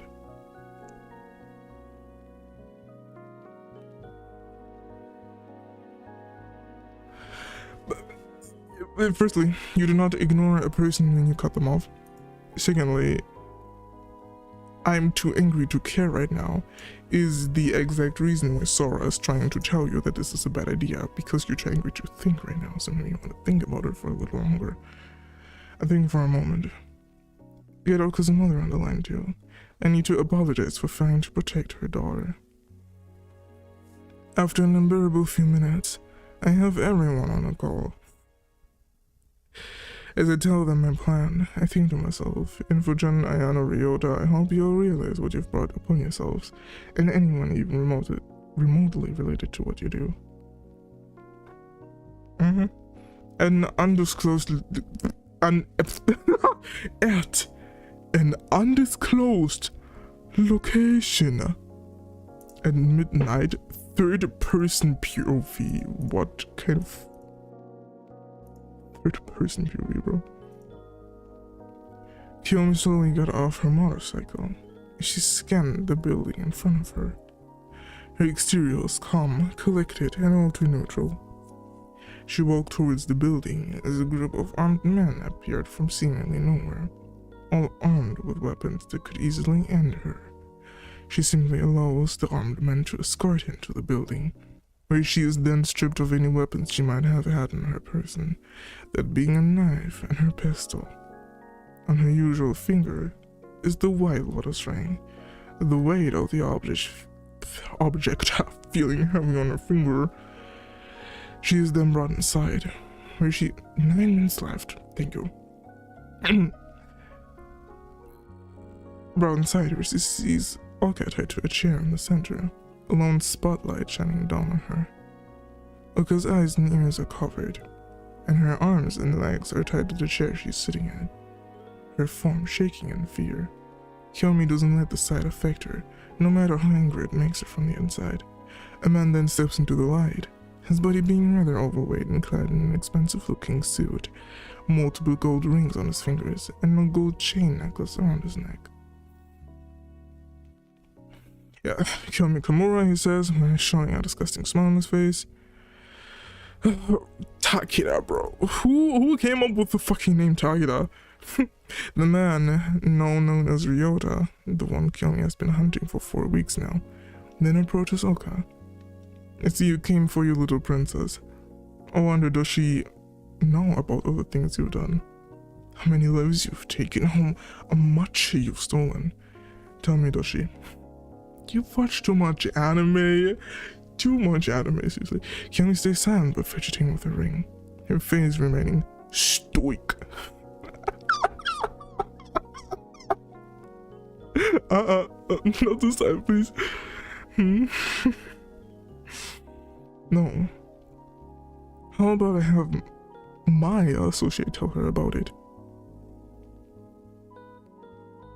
Okay, after the show, of course, a chair is then brought up behind Kiyomi, and she is forced down onto it, her hands being cuffed to the bars of the fold-up chair. Bars of the what? What? Okay, whatever that means. Kiyomi keeps her calm facade up until Ryota rips the blindfold off of Oka, along with the earmuffs. Why does everyone put earmuffs on their victims? Where did you see that people put earmuffs on their fucking victims? Oka looks at Kiyomi with shock, before looking away out of guilt. Ryota then approaches Oka. By reaching into his pocket, and pulling out a rather large pocket knife.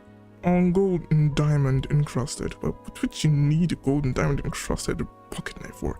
He then holds it up to Oka's neck after grabbing her hair and pulling it back. causing Kiyomi's mask to crack a bit. Not so calm when your little princess is being held hostage like this. Huh? Kiyomi asks, why orchestrate all this just to get me here? Ryota takes his knife off of Olga's neck and approaches Kiyomi. He then points the blade at Kiyomi. You've costed me millions. Now I'm going to cost you more than you could ever recover. Kiyomi pauses for a bit, before her once calm demeanor twists into a crooked grin. That's all? How pretty. How pity, sorry. I almost feel bad for you. By doing all this, you've incurred the wrath of not only the Phantom Lotus, but also the Helm-boned Eagles. Oh wow. And the Tetsujin Kai Iron Blade Society, all for a couple of bucks.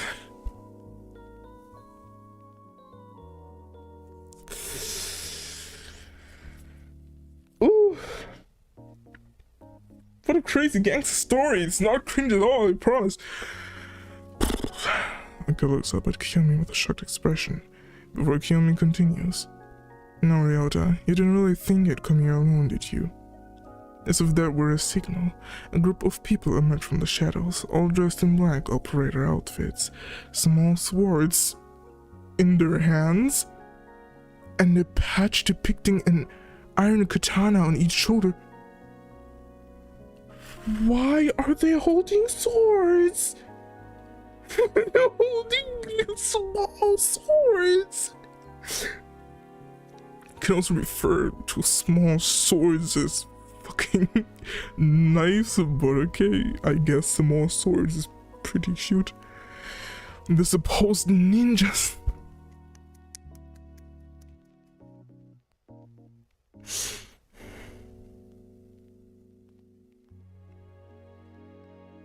Good morning. I hit my head again and attempt to forget what I saw, but that did not happen. So I'll need to continue reading. The supposed ninjas quickly kill a majority of the guards for disappearing into the shadows. Oh wow! Just as a roar of sniper fire and glass shattering echoes throughout the warehouse, taking out the rest of the guards. Okay, you are clever enough to add snipers that just shoot into the building. You are clever enough to add that, okay? But you put in the ninjas that disappear into the darkness? What? Oh my god, I feel like every second I'm just losing more and more IQ.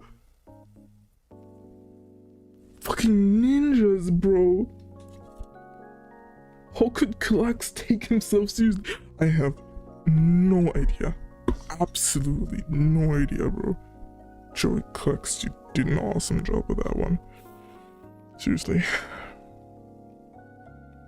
Ryota panics as he looks for an escape, only to find himself being knocked unconscious by a well-placed sleep dart to the neck. Oh yeah. He falls to the ground as Kiyomi quickly undoes the cuffs around her wrists with a trick she learned during her training. Ah yeah. She then undoes her legs and quickly rushes over to Oka, undoing her restraints as well. Oka stays silent, whether from shock or something else is unknown. A group of people dressed in tactical gear then rushes into the building. Armed with American military gear and weapons, they find Kiyomi and Oka quickly bring them out of the warehouse, where a black van is waiting for them. They enter the van, soon driving away from their location. At Academy, still wrongly spelled the following morning. I don't know what to say to this. Wait.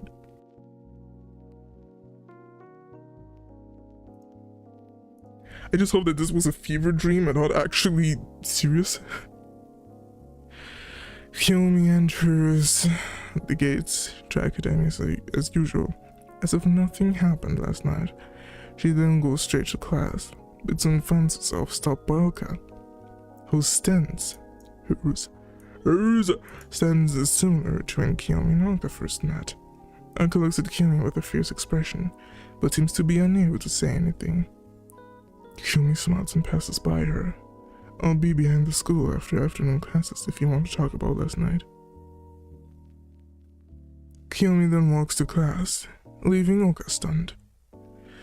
After afternoon classes, Kiyomi's POV! Cut to school. I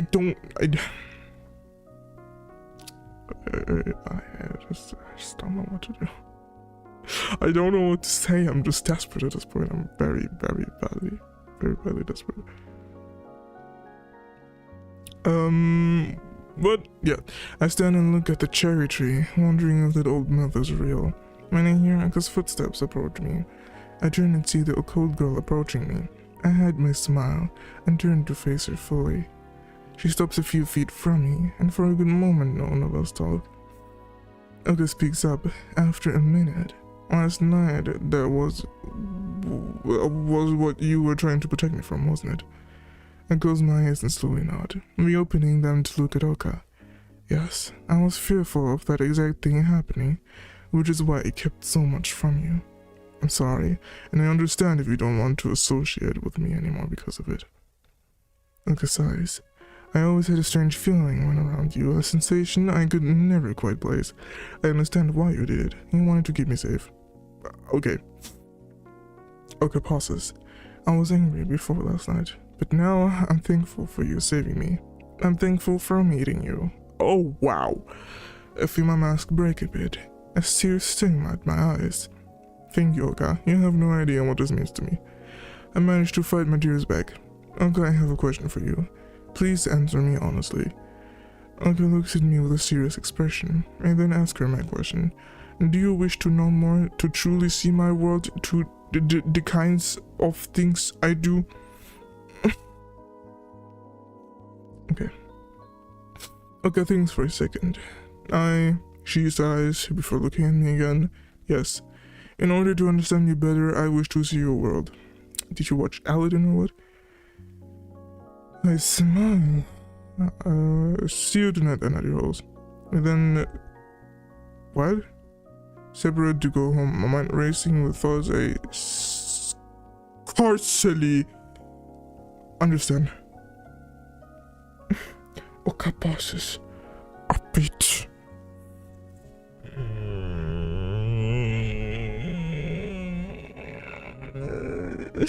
If my, noise suppression captured that, yes, I did make the sound with my throat. Later that night, August POV, blah blah blah. I lay in my bed, reading a book, when I hear a tapping on my window. I look outside and see Kiyomi in her usual get-up. I open my window and whisper to her, I take it you're here to show me something?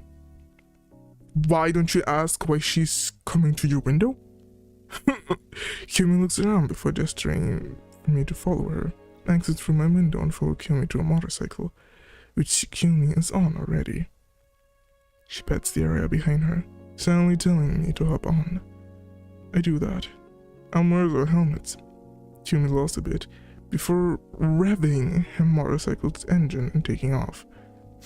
So you're allowed to endanger Oka's life, but others are not. Okay. After having a ride that was rather short due to our speed, we arrived at an abandoned warehouse, similar to the one I was kept in last night, until Kiyomi saved me. We entered the building, seeing 3 people tied up and gagged. Sorry, I recognized 2 of them, one being Ayano and the other as Ryota. The third one has red hair and red-rimmed glasses, an analytical gaze on her face, as if she's looking for a way out. Ayano looks at Kiyomi with a vacant stare, where Ryota is trying to free himself with ferocity. I wonder if he'll wait trying to break out. Yeah, I think to myself, I honestly hope he doesn't get that chance. I add darkly, ooh yeah. Beautiful. I then look off to the side and see a folding table set up with various tools and weapons. I suddenly wonder what I'm here for.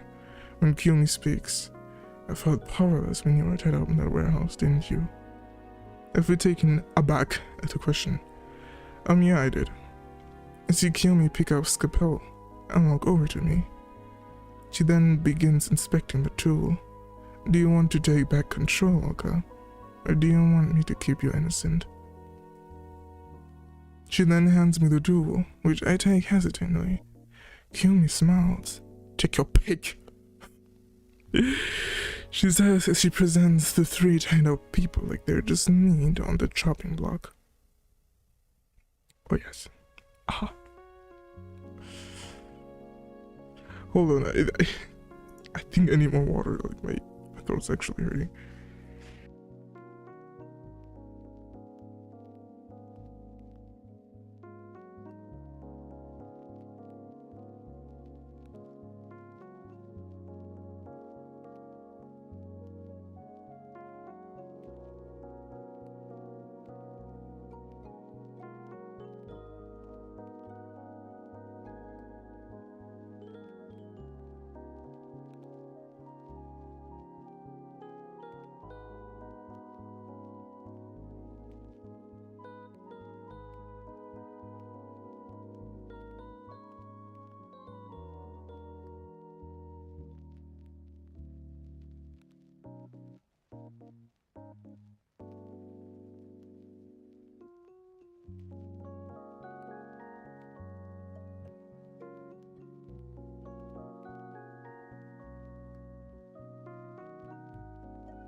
Okay, sorry for being away for a little longer, but I was...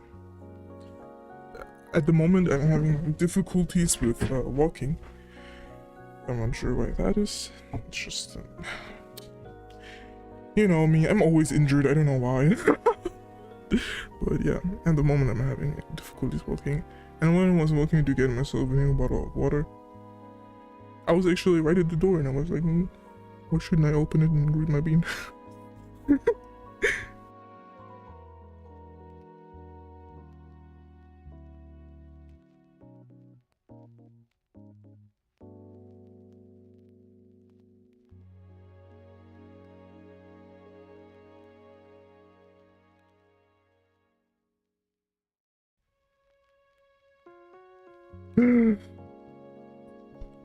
Okay. So, my throat is really starting to hurt. I hope I can force myself through this last chapter and then the one after that. But it might be talking a little bit quieter, I will bring the microphone a little bit closer to my face, just so I can speak quiet. Because I'm just not used to talking so much. So these are the consequences. Bandit boy. Not true, not true.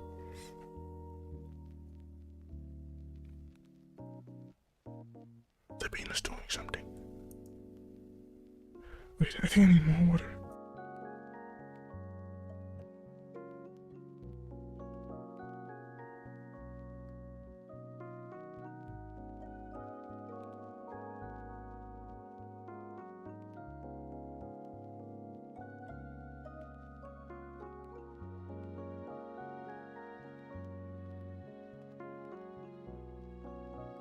The bean is being. Can you read though? Oh, should I wait for you to return? What should I do?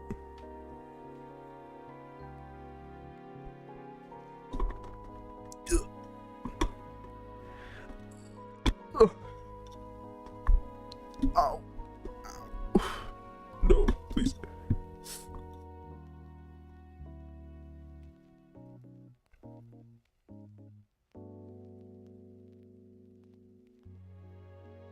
You can continue, okay. 9NGP tutorial, bro. I don't think this is how this works. I don't think you can just... Don't do that. Please don't do that. Okay.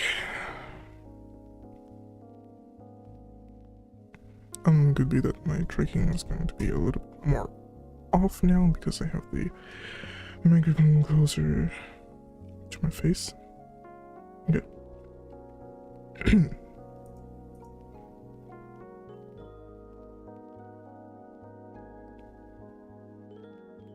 Oh yeah. She says as she presents the three tied up people like they're just meat on the chopping block. I look at Kiyumi. I can't. Kiyumi sighs, as if she expected this answer. Think, Gaoka. I am to kidnap you, take away the power to decide for yourself. Ryota was surely going to enjoy cutting into you, had I not come and rescued you just to make a point. And good old Hizuka, the one who most likely orchestrated this whole thing. Orchestrated is such an ugly word, bro. Kiyumi continues. I'm gonna force you to do anything. I'm just giving you the option to take back the control they took from you. I look down at the scalpel she handed me, seeing my own reflection in the small blade. I think about all the times I felt powerless, not just recently, but throughout my entire life. I think back to all the torment I've suffered for just being me, all the names I've been called, all the times I've been told to off myself. It makes me so angry. I look at Ayano, Hizuka, and Ryota, and decide I'm not going to be the victim anymore. I take a step forward towards Ryota, brandishing the scalpel in my hand, the light reflecting off of it threateningly. Ryota tries to scream, only for his noise to be silenced by the gag around his mouth. It is so kinky. I then press the scalpel against his shoulder and push, blood soon pouring out. Ryota lets out muffled cries of pain as I draw a pentagram into his skin, sadly enjoying the feeling of taking back control. After that I move on to Ayano, repeating my actions with Ryota, by drawing another pentagram onto her back. As the three people are seated to stools, I have easy access. Ayano doesn't scream like Ryota did, but I enjoy her reaction anyways, despite how limited they are. After I'm done with her, I move on to Hizuka, and glares at me as I approach her. Somehow, her gag comes undone, and she yells at me. Okay, I always knew you were a freak. I should have had Ayano kill you first. Asana could have been dealt with later. She would definitely say that. I feel anger at her words and stab into her leg, causing her to scream. I then go and draw a pentagram on her forehead, a sudden feeling of sadness rising in my heart. After that, I take a step back. Kiyomi then comes over and takes a scalpel from me, before handing me a hammer. Is that all tools you have? After a few more rounds of pain with different tools. Oops, sorry. If you satisfied, sorry. Ryota, Ayano, and Hizuka, all three looking dead, but still alive. Why? Okay. I then hear Kiyomi clap her hands. Well done. I didn't expect you to enjoy this so much. I might just replace Sayaka with you. Now Sayaka has more experience. Wow. Kiyomi then reaches into her vest and pulls out a gun. She then hands me the gun. Big one. I'll deal with the rest. I feel my breath hitching my throat. You can't just kill someone like that. Kiyomi sighs before aiming the gun at Hizuka. Hizuka, despite being half dead, reacts. No wait. Bang. The shot rings out throughout the building, carrying the weight of a taken life with it. Kiyomi then turns to me. I've made your choice easier, if you wish to do it. I sigh it before taking the gun from her hand. I then aim it at Ryota, my hand shaky as I do so.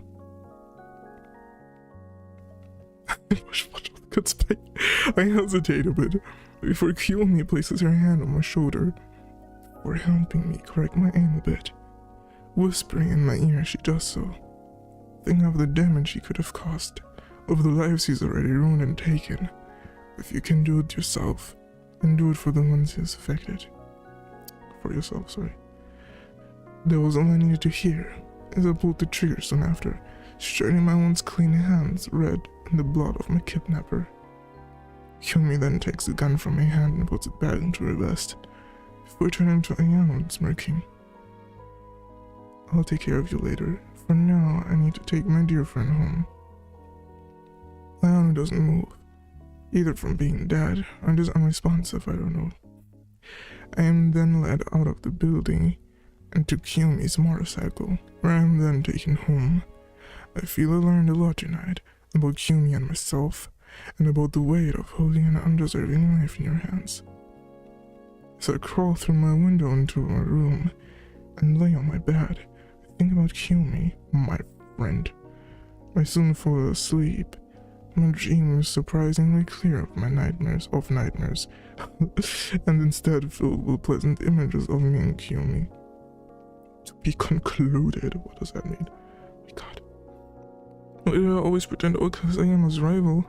If she stalked the Bowser sisters and went on dates with a pigment figure, yeah, right? I don't know. I seriously don't know. I'm not gonna talk much in between because my throat is really starting to my voice is starting to strain. I'm not sure if you can hear this, but my voice is getting really weak. I hope it's not annoying or like disturbing you while we read together, or you know, taking the relaxed atmosphere away or something. Okay. Last chapter being chapter 6, Epilogue. It wasn't mentioned once that she likes Taro, even though it wasn't mentioned once that Taro exists. Ocus POV at Academy. I enter Academia and see Kiyomi standing by the gate. I walk over to her and say hello, soon receiving one back. We talk for a bit, before having to go to our classes. In class I feel lonely, as if I'm missing a piece of my heart. After morning class, I reunite with Kiyomi, soon feeling home again. I slowly realize what this could mean, and feel my face heat up. Do I like Kiyomi like that? After school, I go home and talk with my mom about it, seeing as she's strangely familiar with the topic of love. My mom just giggles and tells me, I think you might be. Try talking with Kiyomi about some things related to it and find out. I decide to heed her advice, and the next day decide to talk with Kiyomi. I enter academia the next day and go straight to Kiyomi, my heart feeling strangely fluffy and my chest hot. Fluffy? I've never heard love being described as having a fluffy heart. What the fuck? Okay. I soon find her talking to some other students. Yeah. I know that you would find this disgusting.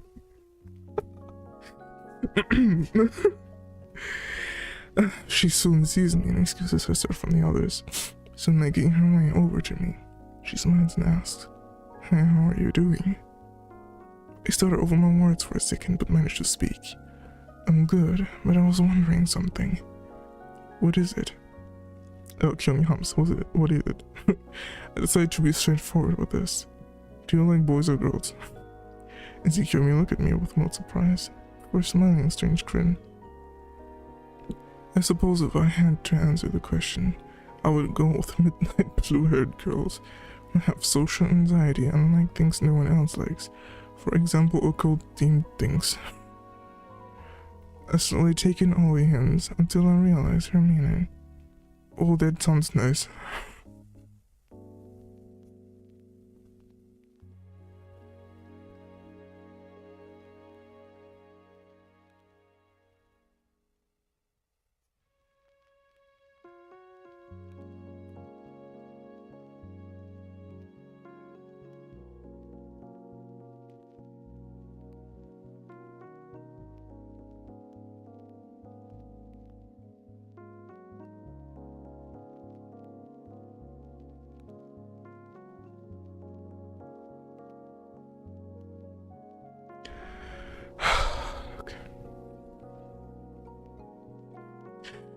I say while blushing, which Kiyomi definitely notices. I don't think people realize how long it takes for blush to actually become visible. But she was blushing when she just saw her, so it's okay. I feel my heart beat rapidly, almost bleeding out of my chest. Kiyomi smirks before moving away, seeing as the first bell rang a few moments ago. I don't know who I made it to class after that. Friday after school. Okay.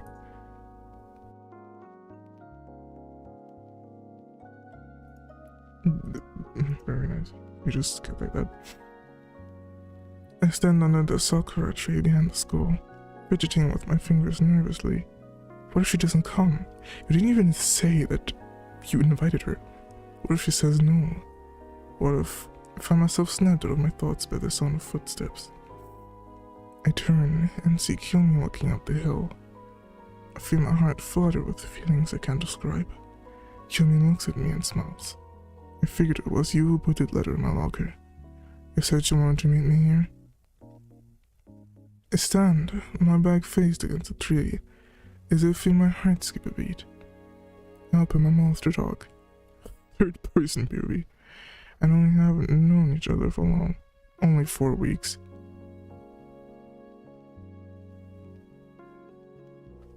Okay.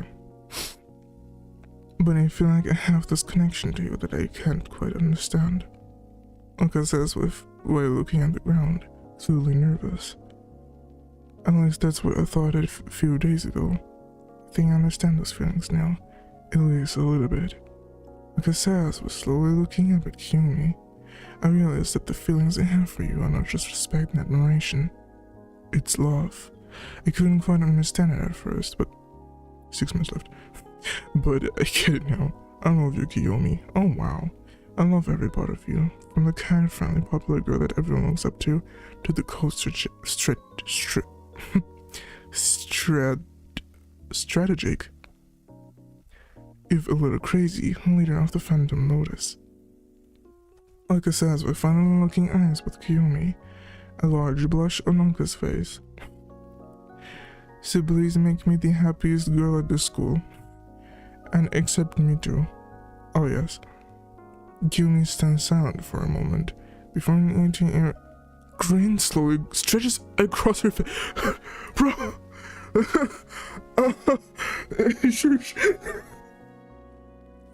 Your grin. Do you realize how unbelievably big that is? Oh my god, what the fuck, bro? Just straight up turning into a fucking demon. Jeff. Straight up turning into Jeff, what the fuck?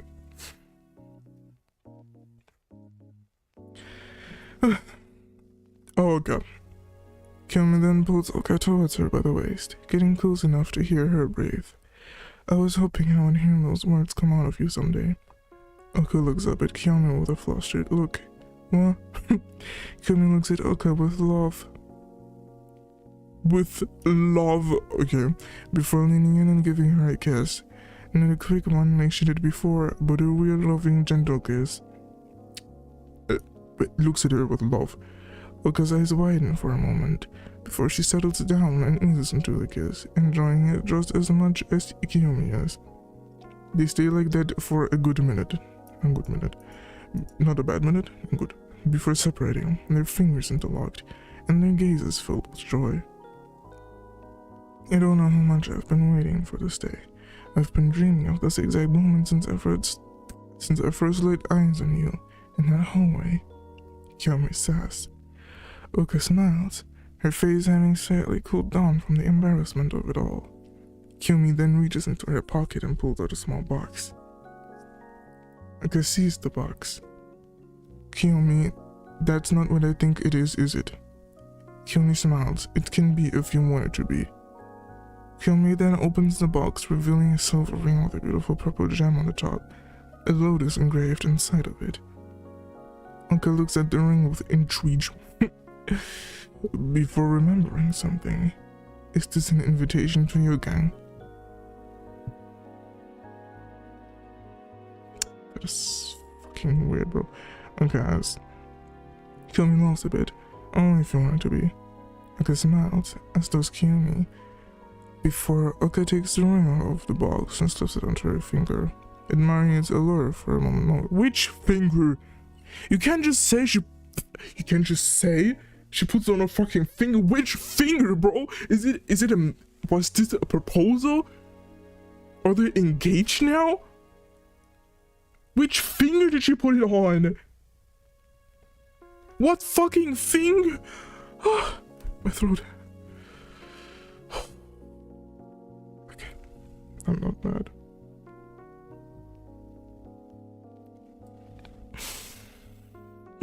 Yeah, that mafia girl put it on, bro. Romantic. For real, but I don't know what to say. I'm just saying nothing.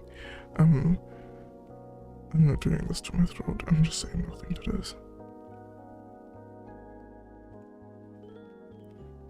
Kiyomi then puts the box away and grabs Uka's hand. I'll have to introduce you to my parents later. Now that we are official. Uka doesn't object, and they walk to the gates of Academy before leaving the school grounds. A few days later, Komura Estate, Uka's POV. I approach the gates of Kiyomi's house, finally realizing just how much wealth Kiyomi is dealing with on a daily basis. I walk up to the buzzer and push the button, a buzz being heard, soon followed by the gates opening. It's not a... what buzzer? Enter the grounds and feel immediately out of place. Greedy ass bitch. Oh my god. I enter the grounds and yeah, I feel Baba. I approach the front door and knock. Soon seeing it open, she revealed Kiyomi in her usual get up of a white dress shirt, black dress pants, and a black blouse. I doubt in my mind that she is hiding her pistol on her wrist. She smiles at me. Hello, Ka. Feel free to come in. My mother just got back from work, and my father had just finished a business meeting. They are both dying to meet you. I then entered the main building, seeing its massive interior. Kiyomi grabs my hand and pulls me along, being careful to not drag me with her. As we explore the manor, I take note of all the decorations, the carpet, various staff working, and Kiyomi, who seems more than happy to have me here. Eventually, we reach a set of double doors, which Kiyomi stops at. I hope you're ready. My parents are quite excitable when it comes to friends of mine, and considering we're more than friends, I would say they're even more excited. 3 minutes left. Let's see if I can still handle it for 3 minutes. Embrace myself as Kiyomi opens the door, revealing a very comfortable lounge room, with a tall, handsome man sitting down next to a beautiful woman, both dressed in business attire. Kiyomi enters the room, with me following shortly after. The man, who I'm going to assume is Kiyomi's father, stands up to greet her. Kiyomi, it feels like it's been ages since I last saw you. How are you? Kiyomi hugs her father. I'm doing well, father, and it's only been a few days since I last called you. My father pouts. Yes, but that was because you needed something, not because you wanted to see me. Kiyomi sighs before turning to her mother, who seems to be vibrating?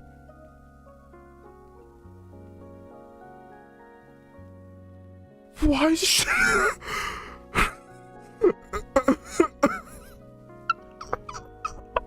Why is her mother a fucking hamster, bro? Why is she scared? Why is she vibrating? Kiyomi blinks at her, where the motherly figure quickly stands up, with me soon finding myself in a hug. You're so cute. I understand why my Kiyomi likes you so much. I find myself stunned, completely lost on what to say. Mother put my girlfriend down. What the hell? Kiyomi says with an air of dominance. What the fuck?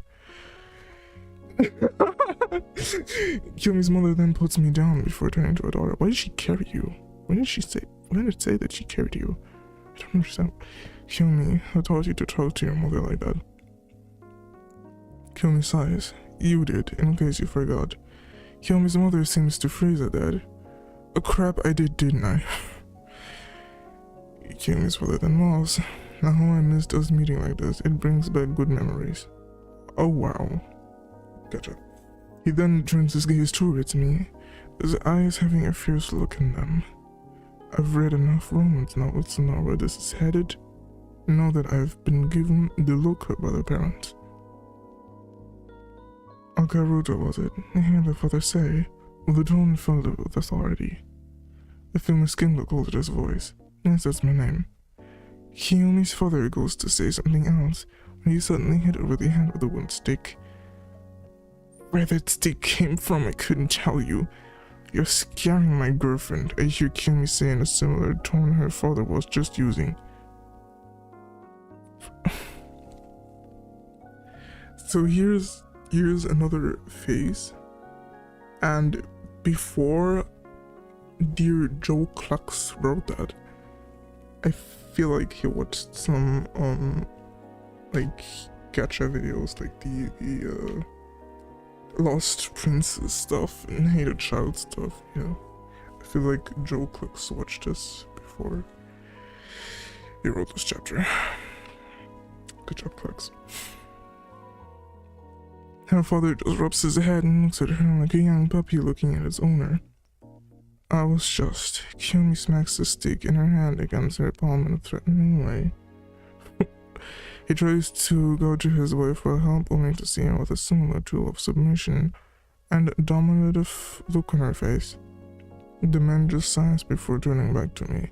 I apologize for my behavior a moment ago, please forgive me. You literally did nothing, you just said if Okaruta was her name.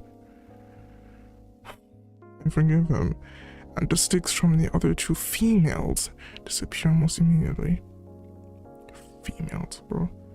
We then talk as a group, with me finding out that Kiyomi's family is rather nice once you get to know them. After that, me and Kiyomi hung out and did a bunch of stuff. By the end of the day, I was so tired that I couldn't think straight. Kiyomi noticed this and offered to let me stay with her for the night. Why are they acting so embarrassing in front of a guest? Yeah, right. Exactly my thought. They always do this, and they always do this in like gacha stories. I don't know why, but they think that like acting like this in front of a guest is inviting or something. I don't know what they're thinking. They do this because they think it's good. I accepted, and now I found myself in her bed, my head on her lap as she looks at me lovingly, rubbing my head. Rubbing? Do you understand what rubbing means? It means she is not stroking you, she is not petting you. She's taking her hand, puts it on your head, and moves it in circles and repetitive circles. She does not take her hand off your head once. She moves it in a repetitive pattern without taking her hand away from your head once. That is rubbing. Are you sure you want your head rubbed? Eventually, in a state of tiredness, I blurted out something. You said you loved me since our first meeting in the hallway. What did you mean by that? Kiyomi hums.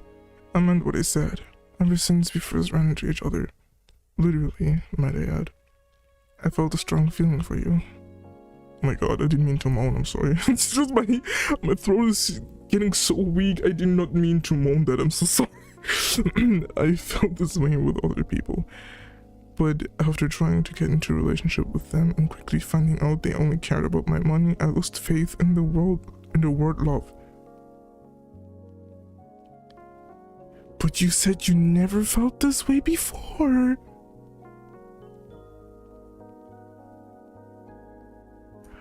Okay. That's some character I memory up there. I look up at her and see her smiling. When I met you, you showed me what love should be. I hum at her words. I love you, Oka. I want to be with you forever. I smile at her. I love you too, Kiyomi. I hope we stay together for as long as we live. We then stayed in silence after that. Nothing more needing to be said. Just letting the loving atmosphere take over. I have a feeling that our story is just beginning. Whether or not that is true has yet to be made known. But if your shared wish will be made true, call it a good feeling. The fucking end. For now, no.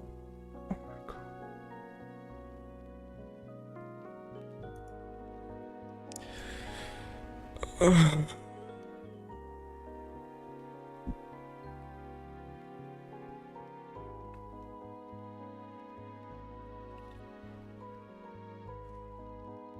Well, Oka was the first. Yeah, that's what they said in the beginning.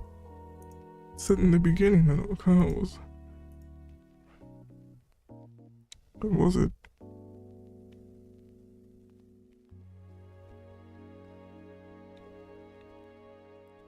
Why am I feeling like this? This is completely out of character for me.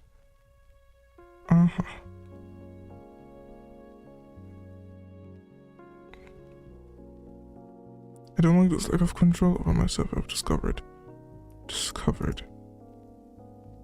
I don't think. Where's the part with...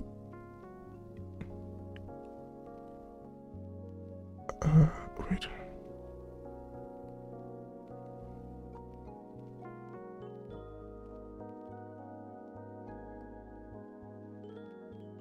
I haven't felt before in my life. There it is. I had a strange feeling at school today after I bumped into a girl. I can't describe the feeling I felt. I can't quite describe the feeling, I'm sorry. I felt warm, a warmness I haven't felt before in my life. Not even when I'm around my parents. And I followed her to try and talk to her. I felt my body refuse to obey me, like there was an invisible barrier blocking me.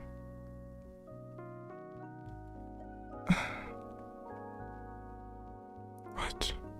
I'm so confused. I was so confused. Then she... that she didn't have crushes, but she went into relationships and found out later they wanted her money. I mean, she has multiple exes already, yeah. How do you end up going from I've never been in love before to I have multiple exes already?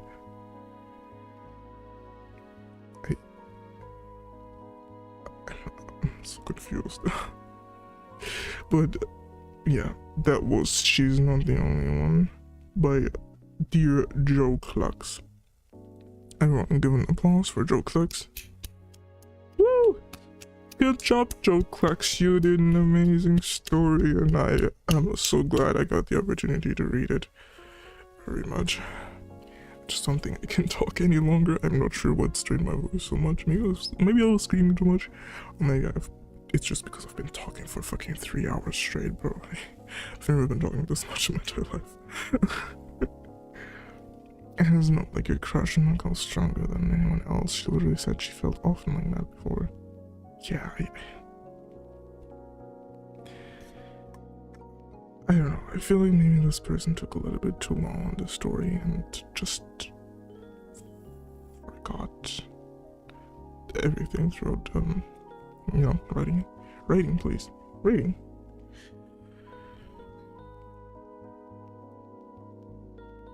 What did I rate before? I forgot what I didn't honestly. Did I rate out of 10? Or 5? What did I do? I'm gonna know. What did I do? But no, out of the top of my head, I think that the writing style was good. You could definitely improve it a lot. But,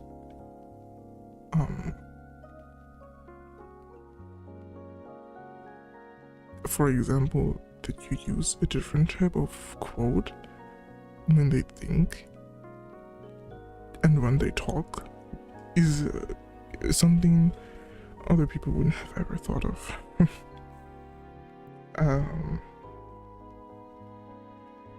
This story was bullshit. I need to say that. But it was also pretty creative. Obviously, very much inspired by anime, character AI, and other gacha stories, but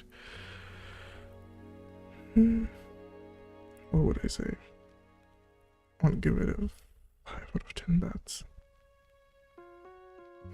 Plot made so much sense, narration was alright. Yeah.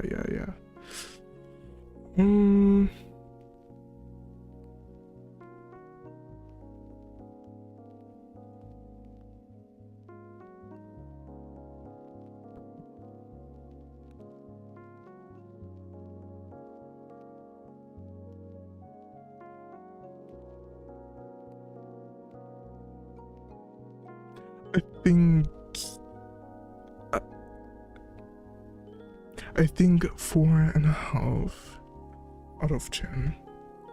That's because the story name and description talks a lot about Ayano, and that there is another yandere in the school, but actually the entire story is pretty much about a weird gangster dude that is coincidentally also in the academy high and not really a yandere, so it's not the way they described. The name and description does not align so much with the actual story, but overall the creation is pretty decent actually. I need to say that. I gotta admit on that. The creation of it was pretty decent, I think. So yeah, I'm going with a 4.5 out of 10. Now, Sombra told me she would cut my rating out and make me say 8.5. No, but I'm a critic. You can't impress me that easily. Especially because I have an author as a husband. wanted to say his beanie. I mean, yeah, he's my bean, but I have to be a little bit formal here. I have an author as a husband. I mean, he knows how to write. And you don't. Okay, but I think that is... It's really all I have to say. Or all I can say. I would say more if my throat let me, but I'm like on the brink of dying right now. My throat's like opening from the inside out. sorry. I should probably not say that. So yeah, anything more?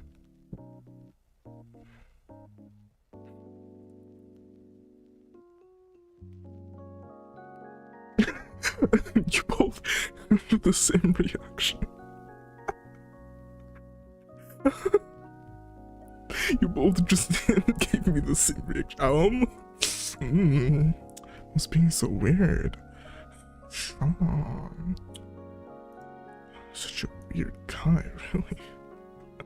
Man, the Sean dude is really a weird guy, isn't he? Really weird one.